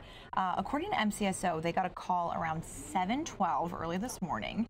This is on 136th Street and Lone Mountain, a very rural area, as you can see. Not a lot of stuff around there, okay? Yes. But surprisingly, there are a lot of cars that go by just because this is the one way to get to all the areas around there. All right, so the scene, as you can see kind of towards the middle left, there's a rolled over ATV, and that was actually on top of a woman. The only description that we have of her was in her 30s, which is just so tragic, so young, a life taken way too soon. And the questions now surrounding it are, what led up to this? Was she alone? How did this happen? And why really didn't anybody call someone for help? So unfortunately, she was found by a bystander. That's how the report got out there. And you can see all of the units out there. Everybody was just trying to piece together what happened, because they come to these scenes and there's just so much that they don't know. So they have to go through everything. Sure. And I could just... I mean, it must be the investigation right now must be just in its infant stages, correct? Yes. They're just combing through that entire area. Look how rural it is. Yeah, not a lot around there. So they're looking for footprints. They're looking for tracks from the ATV. They're looking for the landscape kind of around it. You know, was there a hill next to it? Was there kind of a lip of a curb or something? So the really sad thing, Mike, is when we were out there for our live shot earlier, members of her family showed up, the victim's family, and that's just so heartbreaking to see loved ones being told that their loved one is the victim in this. And it's just, it never gets easier to see. It's horrible. And, you know, obviously we wish the best for that family, but, you know, there's no words to describe that. No, there's really not. And do they know maybe what time around this might have occurred? No, and that's the other thing is, one thing that detectives said is they don't know how long she was out there for. So she could have taken this ride in the night, sometime yesterday evening. So it's a big question, you know, of how long she was out there. And if this just turns out to be an accident, that's why they always try to tell you, if you're, you know, going to go out on one of these things, try to bring somebody with you. It's just like hiking. Yes. And, you know, we've covered a lot of ATV accidents, and there are different scenarios, different things that have caused the accident. But it really is scary when you're out there by yourself, because, again, if anything happens, even if it's not fatal right away, you're kind of up a creek just because you're by yourself. If you're not next to your phone, you don't have a phone. Yeah. You know, or if you know, your phone could die. Absolutely. And then you're really stranded. Yeah. Especially when you look at... They say the same thing with hiking. You know, you don't want to go by yourself just because you don't know. But again, we don't know the situation here. We don't know if she was with someone.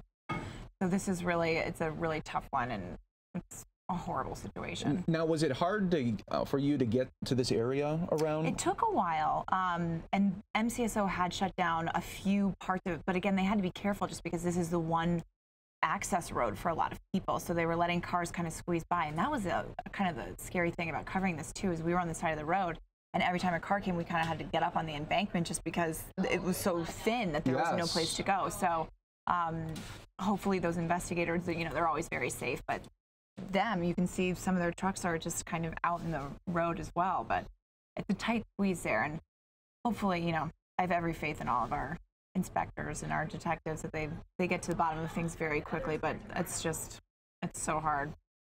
Yes, it really is. Well, thank you, Marcy, for coming by and giving us an update on this story. Such a sad case, and we're hoping for the very best for the family and friends of that victim. Thank you so much. Thanks, Marcy Jones. And right now we are seeing another feed pop up on our feeds here, and we have President Trump speaking right now with the UN Secretary General. Let's go there live. Really a fixture here. We're working very hard to solve world problems, but there is no better forum. There can be no better forum, and certainly there can be no better location where everybody comes together. So I want to congratulate you. The word is potential. The potential of the United States in terms of what it's done has been wonderful, but we can do better, and we're going to. The potential of the United Nations is unlimited, and I really believe, I've met your representatives, and I know you well, you are going to do things that will be epic, and I certainly hope you will, but I feel very, very confident. So I just want to toast everybody in the room, and let's give this as a toast to the potential, the great, great potential of the United Nations. Thank you all for being here. Thank you very much.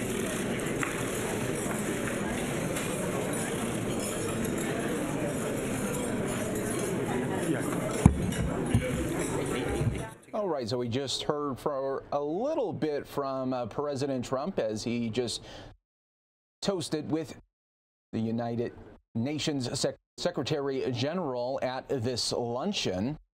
This is all a very busy day for the president, as earlier this morning he did his first major UN speech, and we have that ready here for you on News Now, and we're going to play some of that for you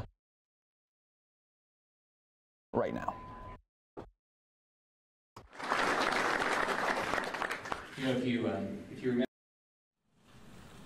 Mr. Secretary General, Mr. President, world leaders, and distinguished delegates, welcome to New York. It is a profound honor to stand here in my home city as a representative of the American people to address the people of the world. As millions of our citizens continue to suffer the effects of the devastating hurricanes that have struck our country, I want to begin by expressing my appreciation to every leader in this room who has offered assistance and aid. The American people are strong and resilient, and they will emerge from these hardships more determined than ever before. Fortunately, the United States has done very well since Election Day last November 8th. The stock market is at an all-time high, a record. Unemployment is at its lowest level in 16 years, and because of our regulatory and other reforms, we have more people working in the United States today than ever before. Companies are moving back, creating job growth the likes of which our country has not seen in a very long time. And it has just been announced that we will be spending almost $700 billion on our military and defense. Our military will soon be the strongest it has ever been. For more than 70 years, in times of war and peace, the leaders of nations, movements, and religions have stood before this assembly. Like them, I intend to address some of the very serious threats before us today, but also the enormous potential waiting to be unleashed. We live in a time of extraordinary opportunity. Breakthroughs in science, technology, and medicine are curing illnesses and solving problems that prior generations thought impossible to solve. But each day also brings news of growing dangers that threaten everything we cherish and value. Terrorists and extremists have gathered strength and spread to every region of the planet. Rogue regimes represented in this body not only support terrorists, but threaten other nations and their own people with the most destructive weapons known to humanity. Authority and authoritarian powers seek to collapse the values, the systems, and alliances that prevented conflict and tilted the world toward freedom since World War II. International criminal networks traffic drugs, weapons, people, forced dislocation and mass migration, threaten our borders, and new forms of aggression exploit technology to menace our citizens. To put it simply, we meet at a time of both immense promise and great peril. It is entirely up to us whether we lift the world to new heights or let it fall into a valley of disrepair. We have it in our power, should we so choose, to lift millions from poverty, to help our citizens realize their dreams, and to ensure that new generations of children are raised free from violence, hatred, and fear. This institution was founded in the aftermath of 2 world wars to help shape this better future. It was based on the vision that diverse nations could cooperate to protect their sovereignty, preserve their security, and promote their prosperity. It was in the same period, exactly 70 years ago, that the United States developed the Marshall Plan to help restore Europe. Those 3 beautiful pillars, they're pillars of peace, sovereignty, security, and prosperity. The Marshall Plan was built on the noble idea that the whole world is safer when nations are strong, independent, and free.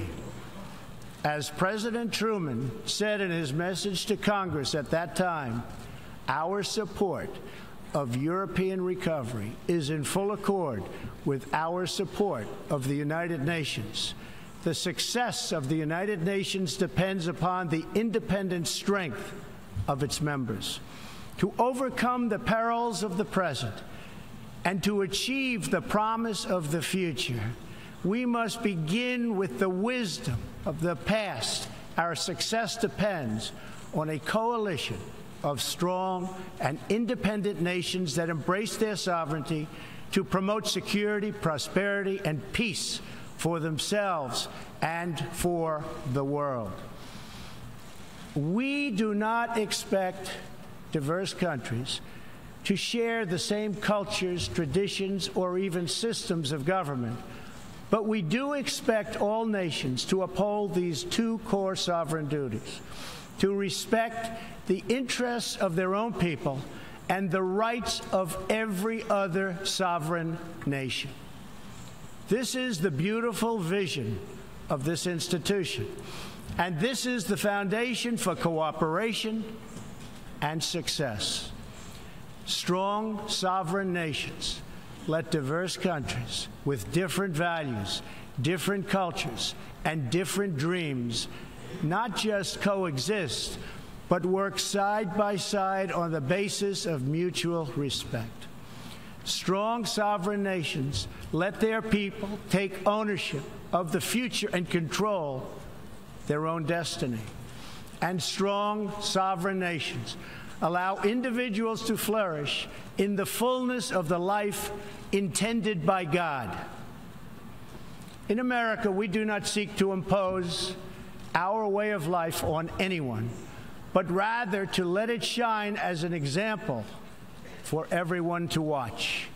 This week gives our country a special reason to take pride in that example. We are celebrating the 230th anniversary of our beloved Constitution, the oldest Constitution still in use in the world today. This timeless document has been the foundation of peace, prosperity, and freedom for the Americans and for countless millions around the globe whose own countries have found inspiration in its respect for human nature, human dignity, and the rule of law. The greatest in the United States Constitution is its first 3 beautiful words. They are, "We the people."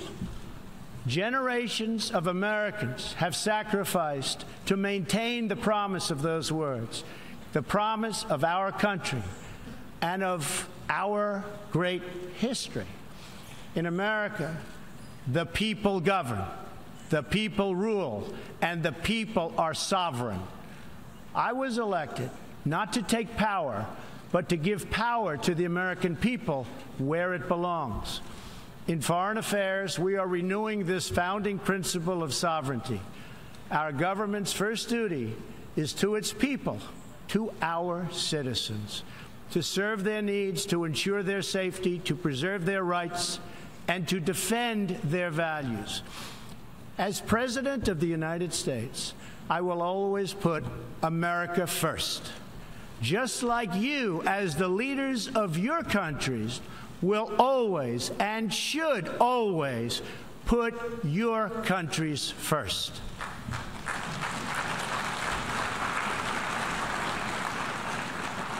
All responsible leaders have an obligation to serve their own citizens, and the nation-state remains the best vehicle for elevating the human condition. But making a better life for our people also requires us to work together in close harmony and unity to create a more safe and peaceful future for all people. The United States will forever be a great friend to the world, and especially to its allies. But we can no longer be taken advantage of or enter into a one-sided deal where the United States gets nothing in return. As long as I hold this office, I will defend America's interests above all else. But in fulfilling our obligations to our own nations, we also realize that it's in everyone's interest to seek a future where all nations can be sovereign, prosperous, and secure. America does more than speak for the values expressed in the United Nations Charter. Our citizens have paid the ultimate price to defend our freedom and the freedom of many nations represented in this great hall. America's devotion is measured on the battlefields where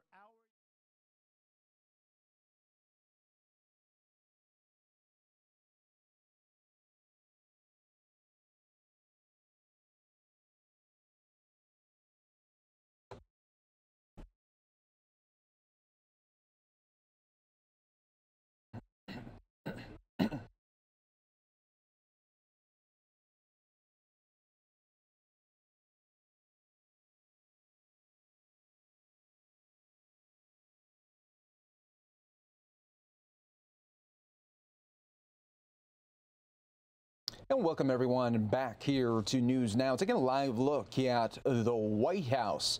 Hi everybody, Mike Page, happy to be here with you this morning and into the afternoon for News Now. Now, just yesterday we learned that 2 naval officers were fired for recent incidences involving naval ships. We know in the past, just in the last month or two, that 2 ships have come in contact with each other, and in one of the cases, 17 sailors died in that accident. And today there was a Senate hearing.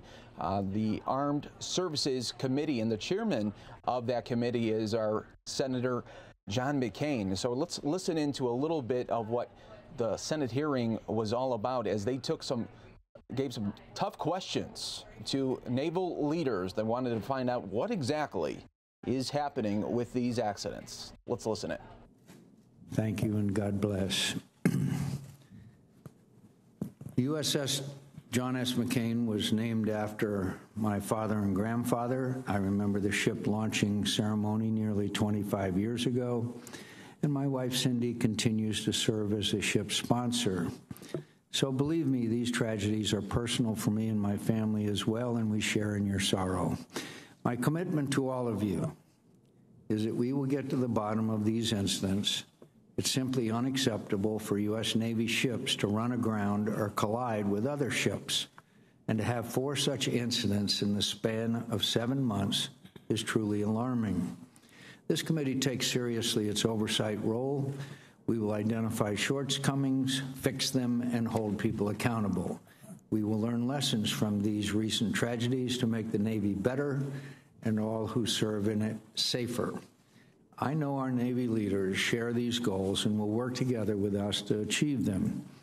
To that end, I hope our witnesses will help the committee better understand what happened with regard to these incidents, We are interested in the status of investigations, common factors or trends identified, root causes, corrective actions, and accountability measures. We'd also like to know the extent and cost of damage to the ships and operational impacts of unanticipated repairs. Finally, we ask you to highlight areas in which we in Congress can assist to help ensure the safety and proficiency of our sailors, including changes to current law. I'm deeply concerned by Mr. Pendleton's written testimony, which indicates 37%, that's over 1/3, of the training certifications for U.S. Navy cruisers and destroyers based in Japan were expired as of June. As he notes, this represents more than a 5-fold increase in the percentage of expired warfare certifications for these ships in the last 2 years. I would point out warfare certifications are a ship's ability to fully be prepared to engage in combat. Press reporting paints an even bleaker picture. The McCain had experienced expired training certification in 6 of the 10 key warfare mission areas. The Fitzgerald had expired certification in all 10 mission areas. Secretary Spencer and Admiral Richardson, I don't need to tell you that this is troubling and it is unacceptable. And we acknowledge and appreciate the accountability actions the Navy has taken to date. The Navy has relieved 2 commanding officers, a commander and a captain. It has issued 20 reprimands to other officers and enlisted sailors. Since August 23rd, the Squadron 2-star strike group and 3-star fleet commander will all have been relieved for cause. I assure you that this committee will do everything we can to support the Navy leadership's efforts to course correct. But we must also call you to task and demand answers. As leaders of our Navy, you must do better. In particular, I'd like to know why the recommendations of the GAO and other relevant reviews, such as the 2010 Fleet Review Panel, were not effectively implemented and maintained. The lives of the 17 sailors lost in the Fitzgerald and McCain collisions were priceless, and I mourn their loss. On August 22nd. These preventable incidents also come with a very real price tag in terms of the cost of these to taxpayers. I understand the current estimate for repairs is approximately $600 million, but the cost will also be felt in unexpected deployments for other ships to meet operational requirements. I'm also concerned by the apparent difficulty of navigating safely in the Western Pacific. With 3 of these ships now non-deployable for months or years due to damage repairs, there are serious questions about our maritime readiness to fight in response to North Korean, Chinese, and Russian aggression.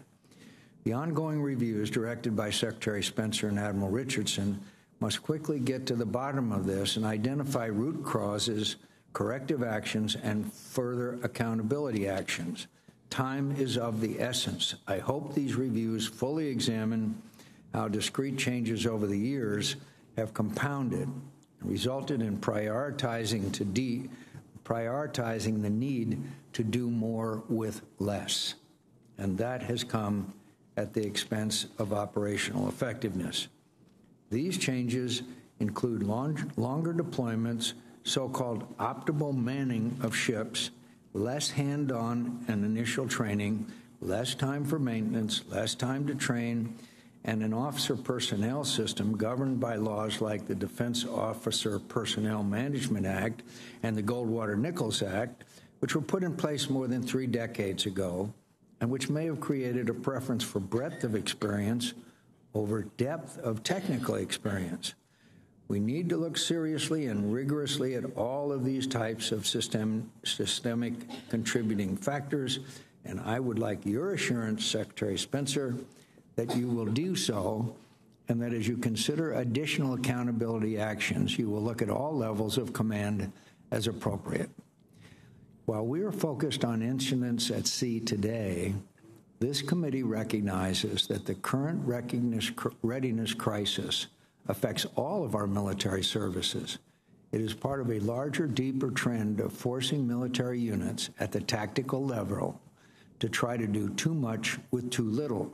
In the last 3 years, fatal training accidents have taken the lives of 4 times more service members than our enemies have in combat. This cannot continue. Unfortunately, this is an issue of command. There's plenty of blame to go around for the deteriorated state of our military, and we cannot ignore Congress's responsibility. Years of budget cuts, continuing resolutions, and sequestration have forced our military to maintain a high operational tempo with limited resources. We know that has come at the cost of training, maintenance, readiness, effectiveness, and the lives of too many brave young Americans. Our service chiefs, including the Chief of Naval Operations, have testified repeatedly that the Budget Control Act and sequestration are endangering the lives of our men and women in uniform. My dear friends, we were warned. To fix this problem, we must all do better. Military leaders must make honest assessments of their requirements and request the full extent of what they need. In turn, we in Congress must provide these resources in a timely and predictable way. That is the only way to truly restore the readiness of our force. It is the only solution to ensuring that accidents like this do not happen again. And it is the bare minimum we owe to the brave men and women who risk their lives to defend our nation. Senator Reid. Thank you.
And welcome back here to News Now as you're taking the track of Hurricane Maria right now, as it looks like it is going to pummel Puerto Rico right now as a Category 5 storm. And you take a look at the other composite that we have here for you. You take a look at Hurricane Maria right there in the middle of your screen.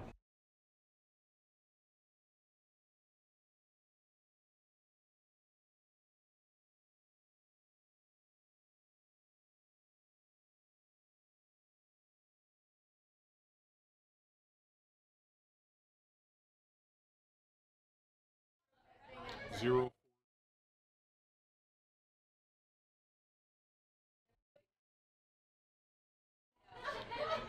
All right, folks, and coming up next, while we Show you this. We are going to take you to a press conference out in a Houston suburb where they are talking about a gruesome murder that happened a month ago, and they still need some help with trying to crack that case. On August 22nd, is it possible that there are other remains at that landfill? Sure it is. Those are things that my detectives are following up on right now as we speak. As you can imagine, it's a landfill. And keep in mind, all of this happened back in the middle of August when he came up missing. We've had a major event since then, Hurricane Harvey, which kind of put us back a few weeks on our investigation. Unfortunately, during the course of that few weeks, more and more debris and garbage has been brought to that landfill, so it makes it significantly harder to find anything. Was there anything about the entry to the court record said that a little girl was in the apartment when he was murdered? Can you speak to that at this point?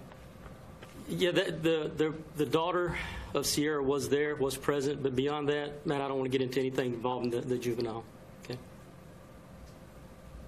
Lieutenant, all of your years doing this, have you had a case, especially here in Baytown, where you've had someone shot, killed their loved one, and chop them up and put them in the dumpster?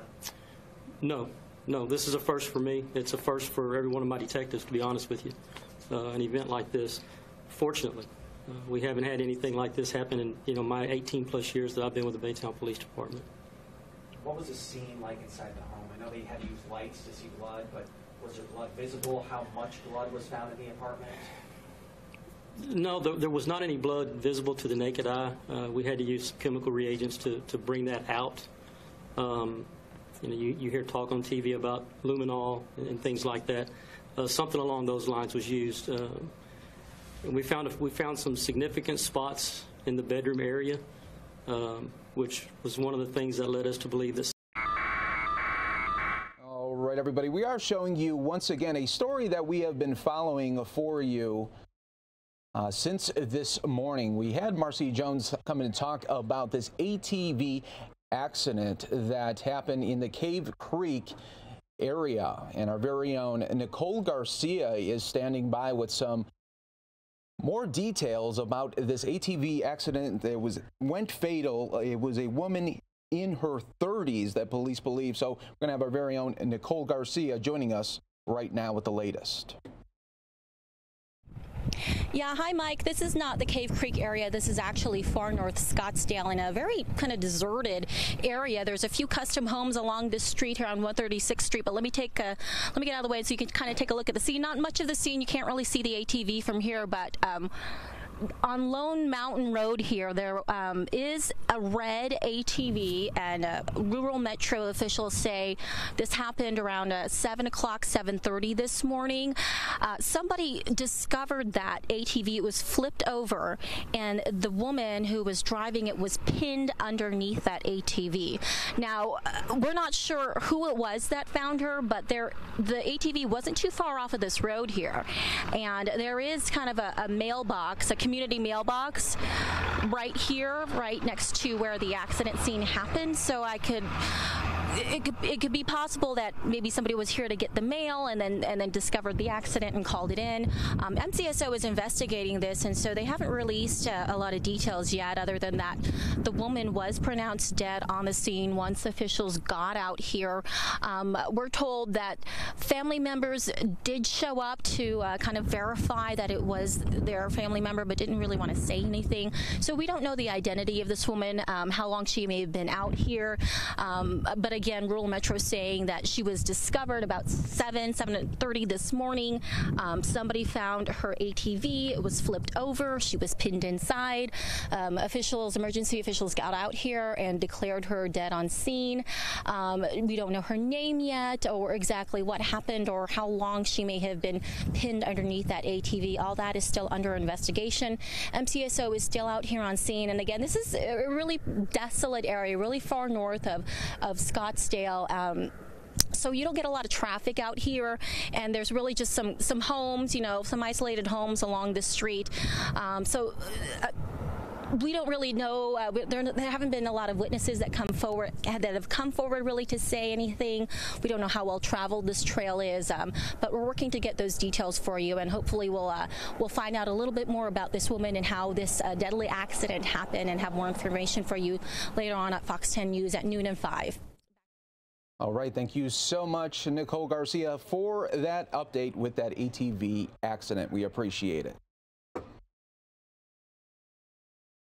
All right, folks, and continuing on here with our Hurricane Maria coverage as well. Category 5 storm that continues to look like it may be a direct hit on Puerto Rico. Yesterday, it really took control of Dominica there as it really increased strength from a Category 4 to a Category 5 storm with winds topping off at 180 miles per hour. And a little bit earlier ago, Governor Rick Scott of Florida was talking about this impact that it could have with Florida.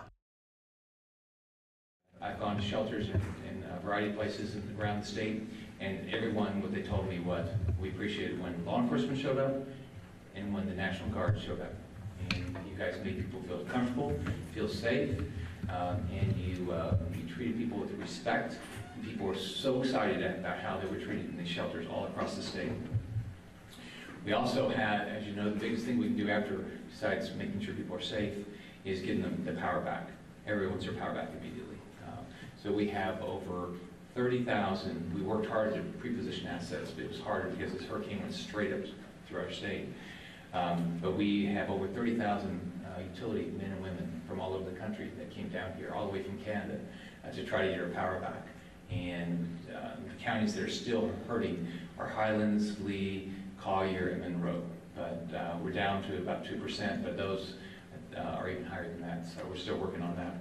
But to show appreciation to all of our first responders and to all of our utility men and women, we're going to give a free one-day pass on an unlimited basis until October 2018, so a little over a year, for anybody that wants to visit one of our state parks. And by the way, if you don't realize it, Florida is the only state that has won the gold medal for state parks twice, and it's the only state that's won the gold medal for state parks 3 times. And you can only win it every 6 years. And so we have great state parks, and over 20 million people.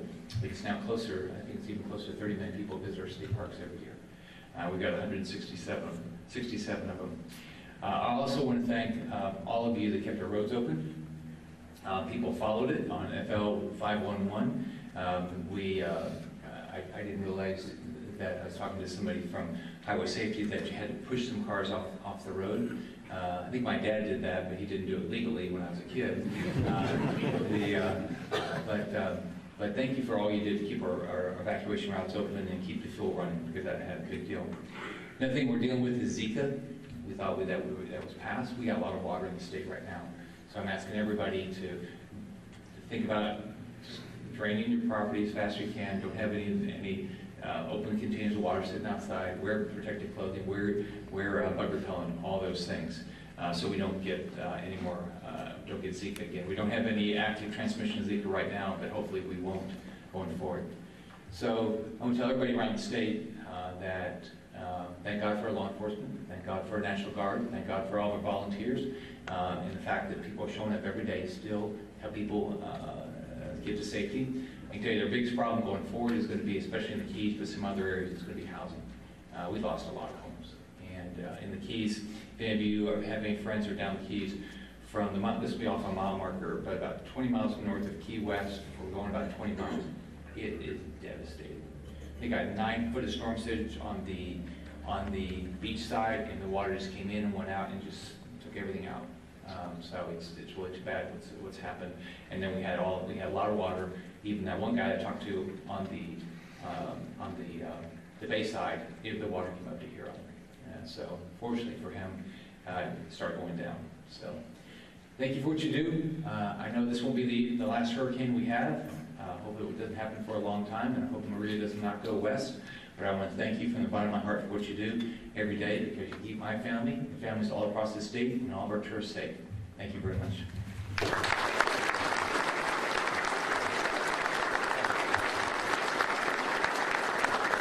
sandwiches. And Grace wants to make sure that you guys eat all those sandwiches, and I hope there's enough. I don't ever know if we get enough sandwiches, but thank you. It's just a gesture of our appreciation. Thank you very much.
And welcome back here to News Now. Taking a live look now in Portland, Oregon, where protesters are standing by for Attorney General Jeff Sessions as he is going to be making a speech a little bit later this afternoon on remarks about federal law enforcement authorities over sanctuary cities. And we'll have that for you a little bit later.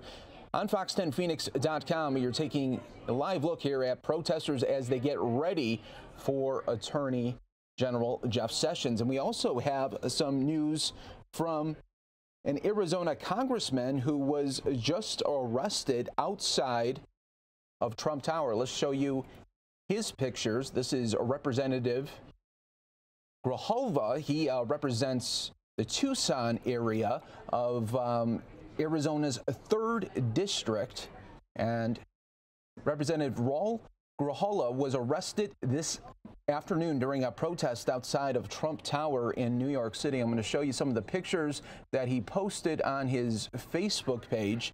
According to the Washington Examiner, Grijalva was one of several lawmakers to join protesters outside of Trump Tower. He says in a Facebook post, "I stood in front of Trump Tower today with a whole lot of dreamers, immigrants, and Americans to say enough to Trump and his criminalization of our immigrant communities." We're just showing you some of the pictures that he posted there on his Facebook page.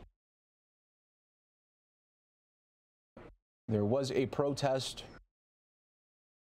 happening earlier this morning and into the afternoon hours, and some that we even showed you right here on News Now. But now we are learning through his Facebook page and that the congressman arrested right outside of Trump Tower this afternoon. And once again, posting on his Facebook page that he stood in front of Trump Tower today with a whole lot of dreamers, immigrants, and Americans to say enough to Trump and his criminalization of our immigrant communities. Now we'll take you back out live to Portland, Oregon, where protesters are out there for Jeff Sessions.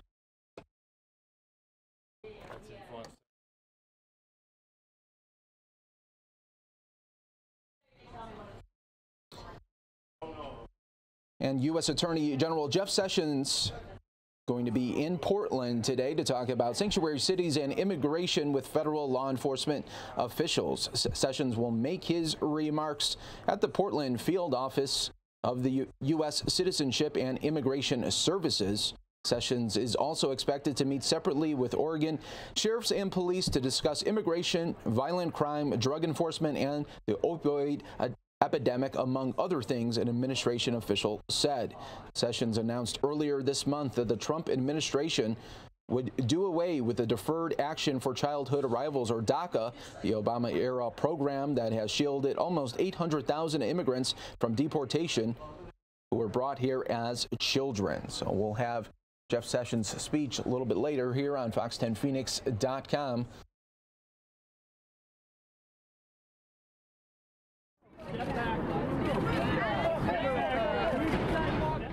It looks like some of these protesters could be getting arrested at any moment right now. Let's listen in for a little bit.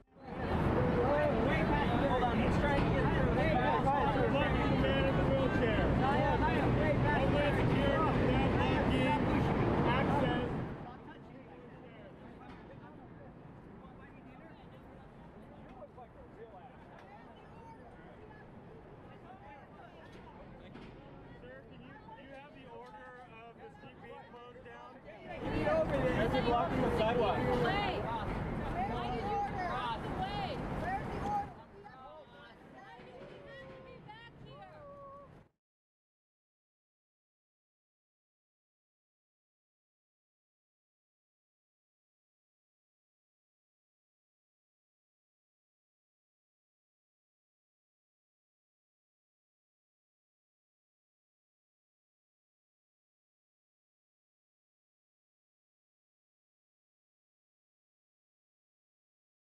Once again, folks, we are continuing to take a live look here of protesters in the Portland area ahead of Jeff Sessions' speech a little bit later this afternoon.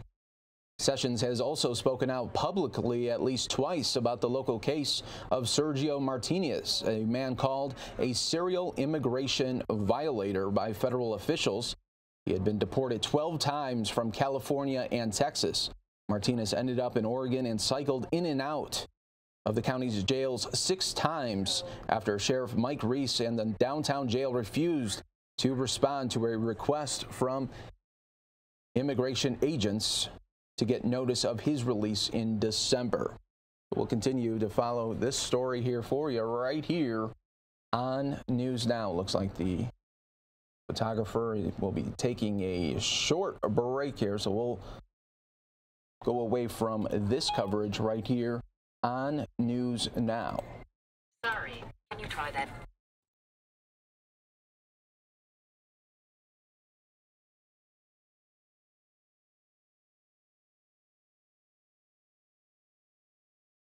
Taking back out to that press conference in the Houston area of a homicide investigation.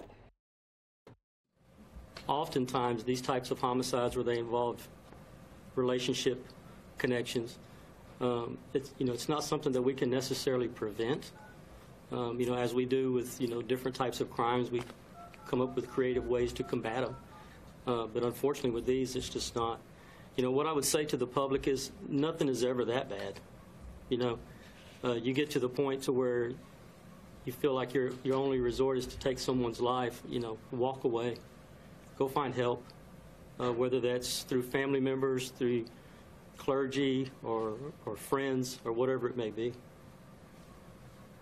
Maybe this has been discussed previously, but the discovery of the torso happened. What were the circumstances that led to that discovery?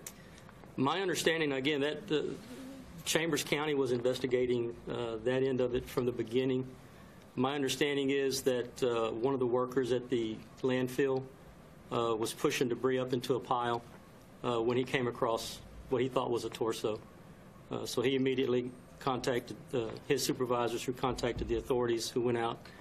I do know that as part of that investigation, they've combed through quite a bit of that landfill. I don't know if any of you have ever been to this particular landfill or to really any landfill, but that's a massive undertaking, because you're talking about tons and tons of garbage and debris to sift through.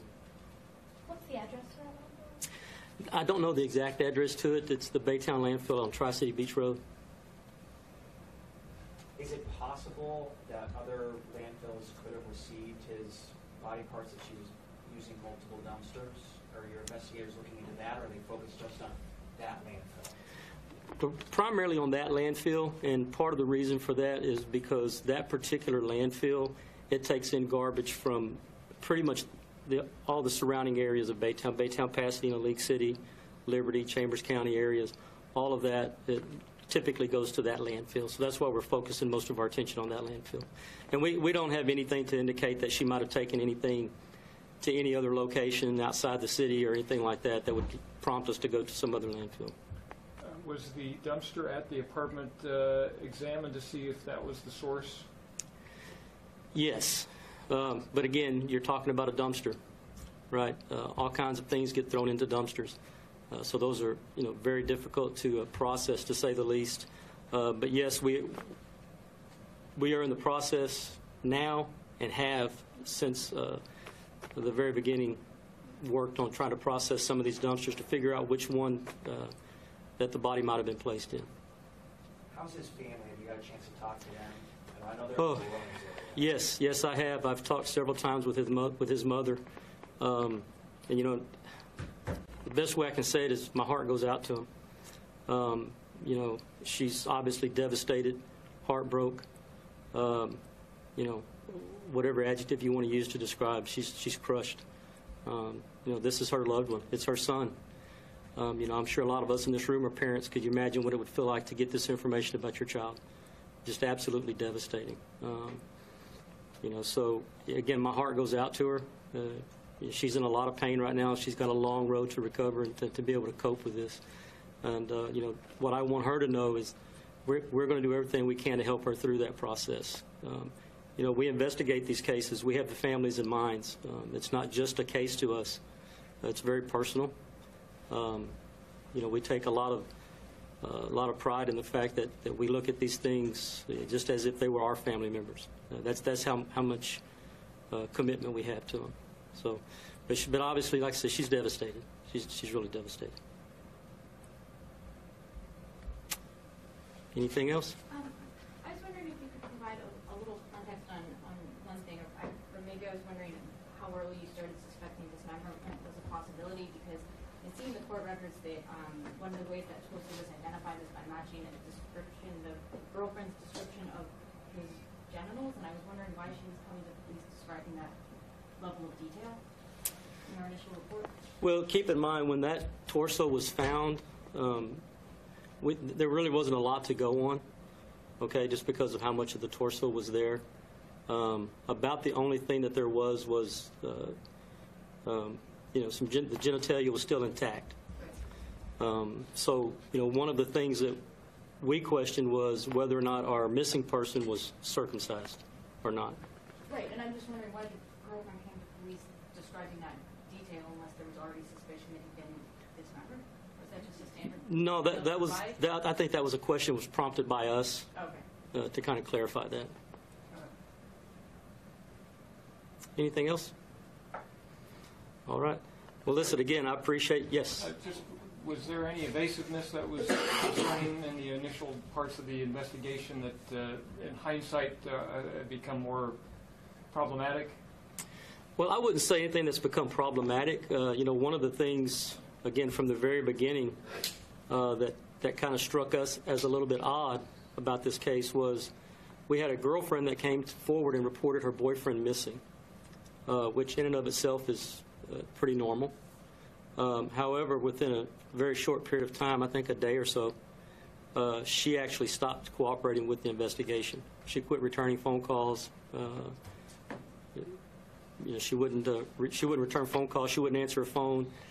We had scheduled her for an interview at one point, and she failed to show up for that interview with no explanation why.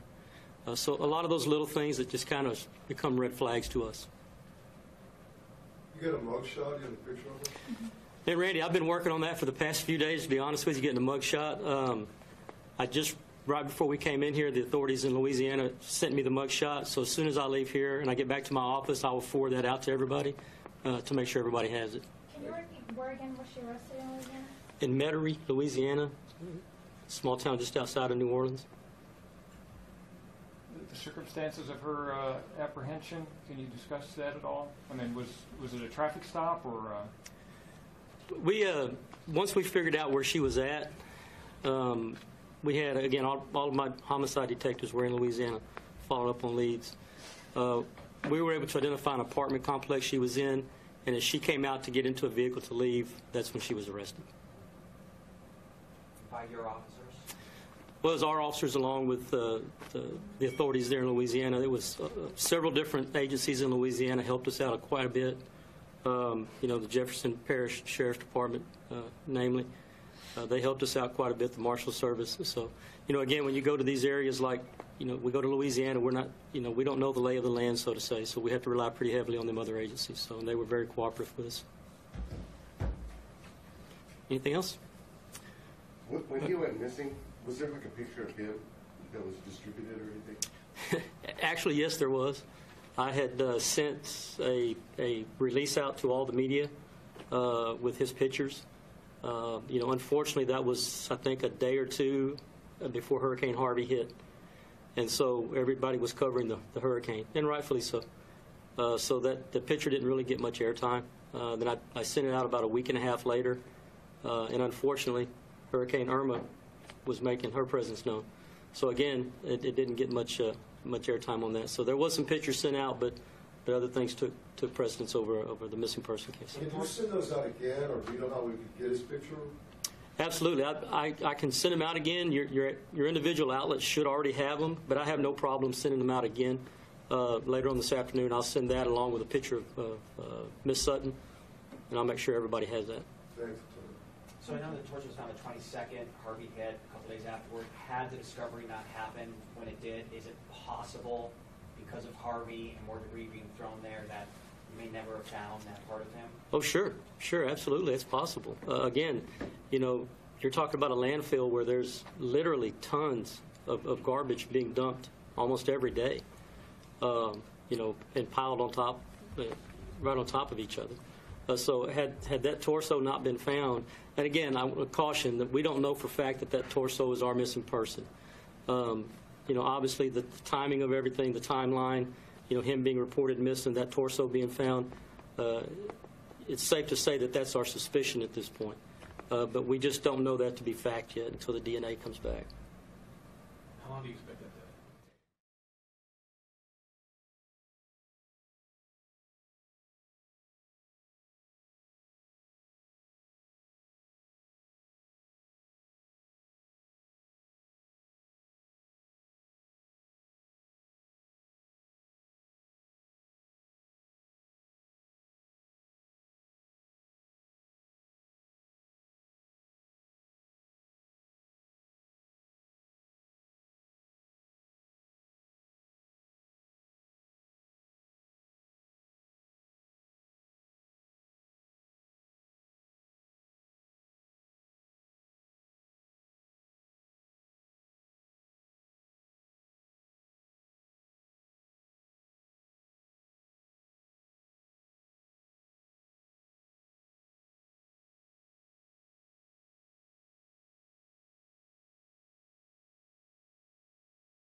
And welcome back, everyone. Taking a live look here at the White House. You are watching News Now, and right now, just our shot switched to Senator Lindsey Graham making some statements. Let's listen in.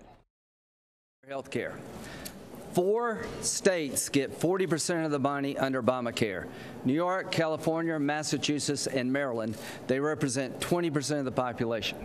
Our goal is by 2026 to make sure that every patient in every state gets the same contribution, roughly, from the federal government, and allow people in your states to make decisions that would have been made in Washington.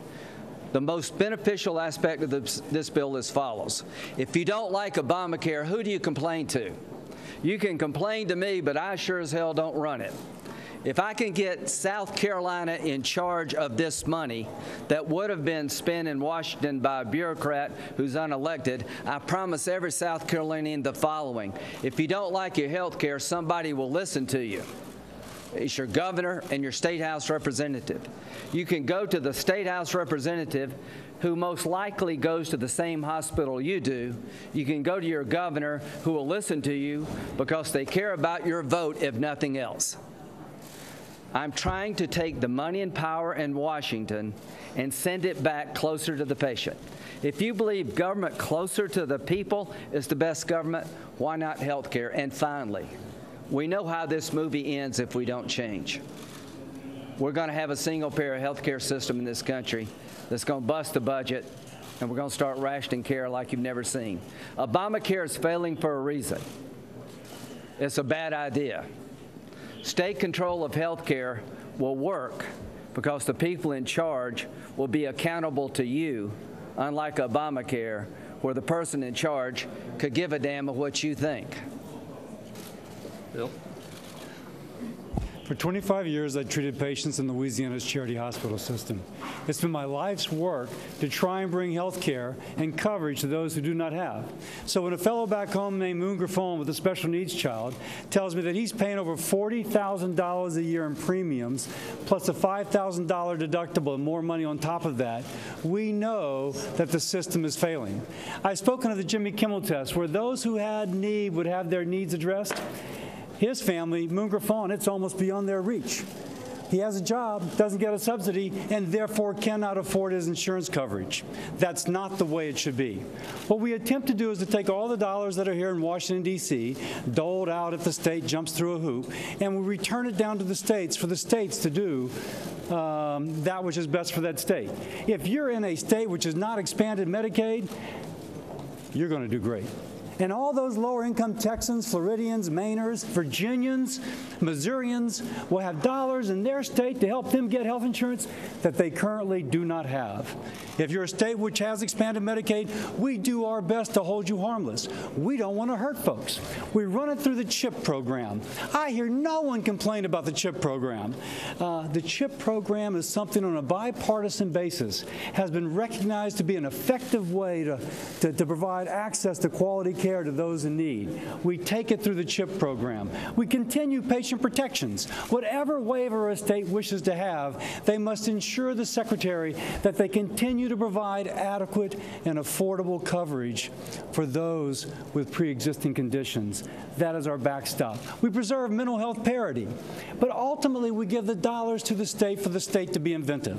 We can look at the things that states have done over the last 10 years, some of which were squashed by Obamacare. In Maine, their invisible high-risk pool, which Obamacare put out of business, lowered premiums by 20%, is now seen as the policy to go forward. In Indiana, where they pre-funded health savings accounts so lower-income Hoosiers could be empowered to purchase their own services, they found that costs went down and outcomes improved. We give it to the states. I'll finish how I started. I'm a doctor for 25 years, caring for those who didn't have coverage. It is my goal to continue to bring them coverage. I think that Graham, Cassidy, Heller, Johnson does a far better job for this than status quo. Thank you. You guys hang around now. Any questions on the substance? I'd like for Senator Cassidy and Senator Graham to handle. Senator Graham, can you talk about Senator Cassidy? You said you've never been in a better state with this before. You know that almost any repeal replace plan, however it's packaged, is going to get anywhere between 46, 47 Republican yeses. We might be a little higher than that now, but that's not that much better. Why is that different than July when the math fundamentally to this moment hasn't changed? Well, at the end of the day, we need 50 votes, and if you're a Republican, chances are you believe in federalism, because if you don't, you probably are not a Republican. So the last effort to repeal and replace Obamacare was better than Obamacare, but it did not embrace the concept that Bill is talking about. So I believe that most Republicans like the idea of state-controlled health care versus Washington, D.C. controlled health care. Employer assessments are going out next month.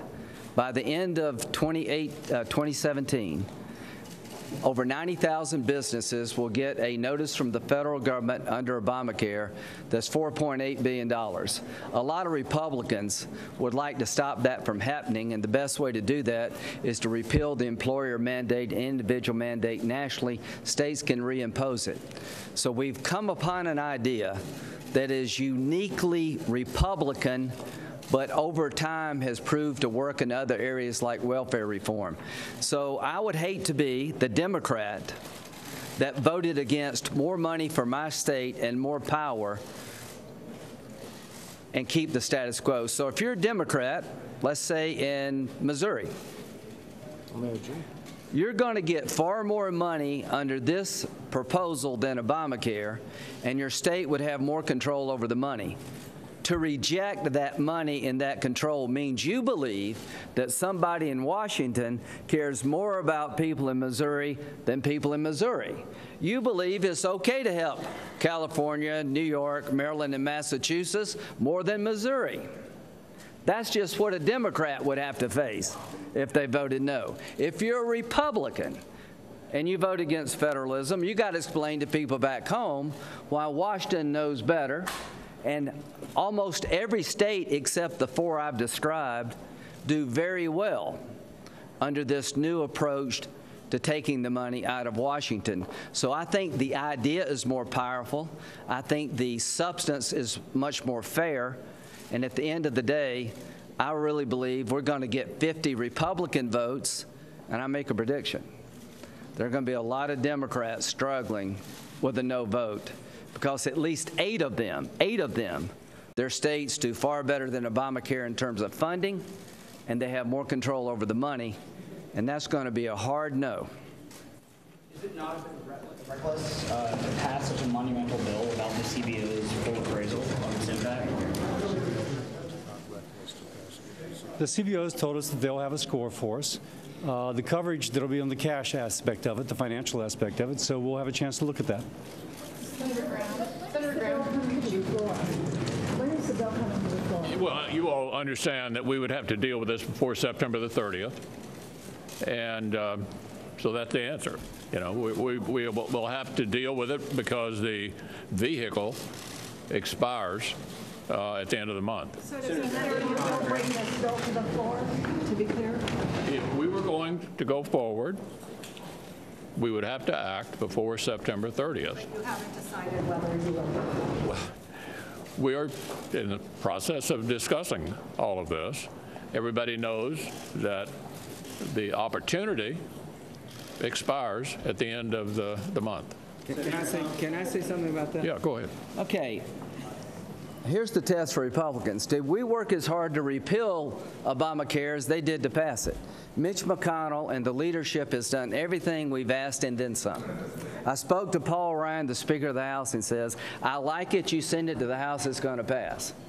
Every Republican out there believes that this is a fundamental reason we're in charge, that Democrats have lost a lot of seats backing a bad idea, and we've been the biggest political beneficiary of Obamacare, and we want to try to make patients the beneficiary of our idea. So at the end of the day, will we try again? I would argue that yes, we should, because I do not want to go back to South Carolina and say that I did everything I could to repeal Obamacare and not believe it in my heart. So Senator McConnell is doing everything he can. Paul Ryan told me to my face, if you pass it, we pass it. Leader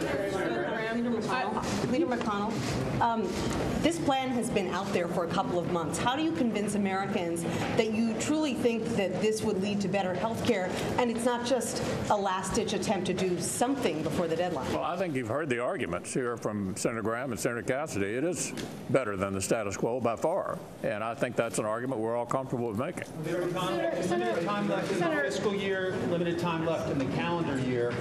How concerned are you about time in terms of getting everything you want to get done this year? I think we'll be fine. Yeah. As you know, the next big priority is tax reform, and I think we're just fine. Senator, there was an allusion made, and this would go to Senator Graham too. Senator Graham's raised a lot of concerns early on in the process about how this was working, how you were moving through. One of your colleagues and good friends has made this kind of a basis of a rather important vote in July. Given the compressed timetable, do you feel like you will adequately address Senator McCain's concerns? We have a hearing scheduled Monday in Finance. We had one vote on the NDA, the defense bill. Why? Because Democrats objected to Tom Cotton's amendment. My friends on the other side love process when it advantages them. So there will be a public hearing, what John's been asking for. You can have different opinions about the quality of this bill. At the end of the day, this is the only process left available to stop a march towards socialism. We have between now and the end of the month to have a vote and a debate about whether this is better than the status quo. My friends on the other side are never going to agree to a bipartisan proposal that does anything other than prop up Obamacare. I've talked to the president 5 times in the last 2 days. He is focused like a laser. He has told me he's not going to throw good money after bad. He's very excited about this state-centric health care system. And all I can tell you is that the process left to us is that the Democratic Party is never going to give us anything that fundamentally changes Obamacare. We've had weeks of talking, and the only time they've gotten serious is when they're afraid that my bill may pass. And now they're coming to me, what about this and what about that? Here's what the Speaker of the House told me. I will not bring up a bill for a vote in the House that props up Obamacare because that is not why I came here and that is not what our majority wants to do. And the President of the United States is committed to repealing and replacing this bill, not propping it up. Senator, on All right, that was Senate Republicans as they try to push again to repeal and replace Obamacare, pushing a measure that would give states broader authority through block grants and which appears to have wide support among GOP members. But the deadline to pass such a measure ends in just days, with leaders of the GOP chamber skeptical about another failed and damaging attempt. Senator Bill Cassidy says he's just 1 or 2 votes shy of the minimum 50-vote threshold with 52 Republican senators in the chamber. He said last week that Democrats and Republicans alike have said if we give states the flexibility to come up with their own solutions, they will find solutions that work better for their states than Obamacare. Conway, like Cassidy, says the plan also has support among governors, with 34 of the country's 50 being Republican, and she made clear again how important the GOP-controlled Congress passing such a measure is to President Trump, who made dismantling Obamacare a key campaign promise. Senate Democrats also appear to think that the Graham-Cassidy bill is for real. Senator Minority Leader Chuck Schumer tweeted a red alert about it on Twitter this past weekend. Still, the chamber's GOP leaders remain wary of holding another potentially failed vote despite intense pressure from President Trump. More News Now continues next.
is a Fox 10 News Alert.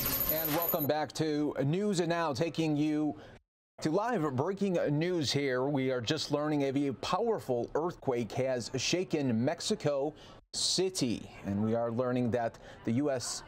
Geological Survey says that the earthquake that hit Mexico was a 7.1 magnitude, located in the central state of Puebla. So we will continue to follow this. We don't have any pictures or videos right now as it just happened, but we wanted to alert you of that.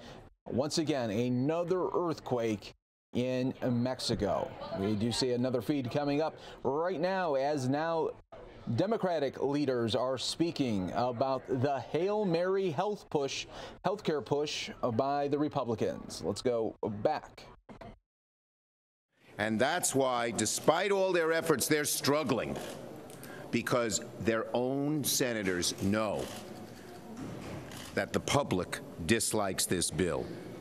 The latest version of Trump Care may live under a new name, Graham Cassidy, but no matter how many ways they try to dress it up, they try to hide it, it's even more dangerous and more reckless than the previous bill that was defeated.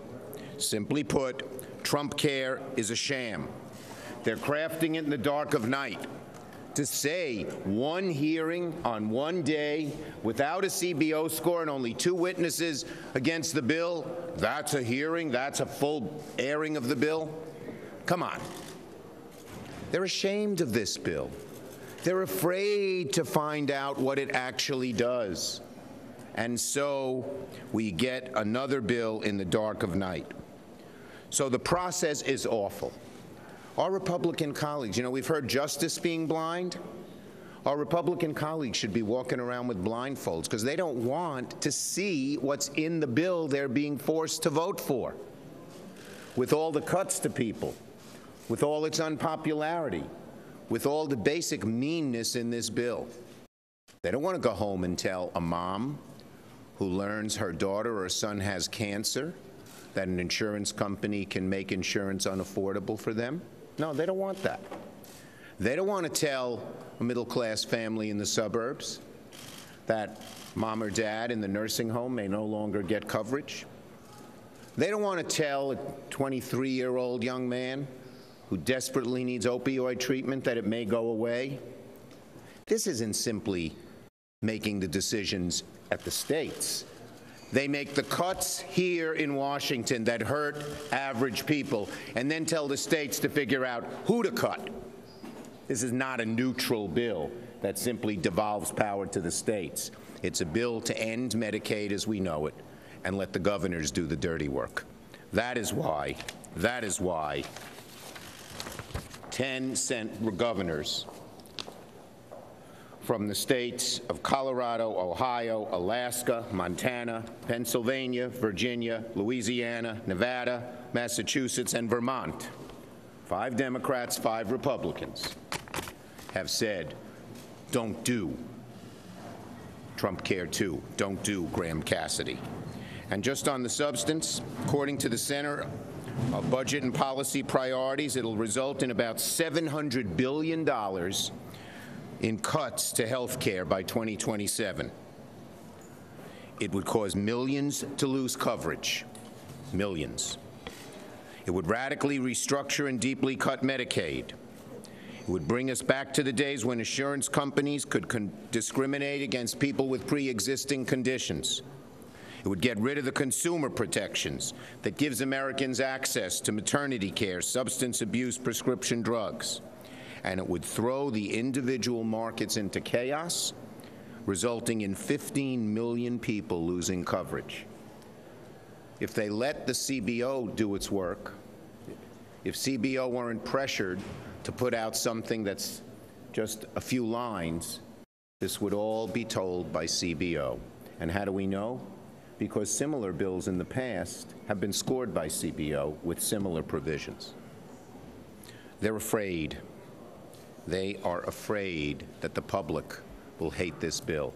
So they're trying to rush it through in the dark of night. We want, above all, a bill that protects average Americans, not slashes the health care they need. whether the governor or Washington should try to do that. It's wrong. We want to work in a bipartisan process to make things better. We want the House, the President, Republican leadership to stop pressuring those who want to come up with a bipartisan solution to refrain from doing it. We can make this work in a bipartisan way. And the final thing I'd say is this. We have seen some very, very hopeful sprouts of bipartisanship in the last month. Going back to this Trump Care 2, Graham Cassidy would shut down that bipartisanship that America yearns for. I'm going to call on Senator Stabenow because she has to go to a hearing. Well, thank you very much to all my colleagues, and thank you to everybody who has now re-engaged, to email, to call, to be involved in this effort one more time to pass a form of Trump Care, which is actually worse than the last ones. As Senator Schumer said, we don't have and we won't have a full CBO score for weeks, but most of the provisions have been scored in different ways. So we know really what is coming. And we do know that it's disastrous for the people of Michigan, for people across the country, and certainly it's disastrous when we talk about the loss of essential, basic health care provisions for people. Essentially, it would let states give insurance companies, because this is who we're really talking about making the decisions here, insurance companies a bright green light to put profits before patients. And when does health care stop being health care? Is it health care if it doesn't cover prescription drugs? Is it health insurance if it doesn't cover maternity care? Is it health insurance if it doesn't cover emergency rooms? Is it health insurance if it doesn't cover people that have pre-existing conditions? And is it health insurance if it doesn't cover mental health or substance abuse treatment in the middle of an opioid epidemic?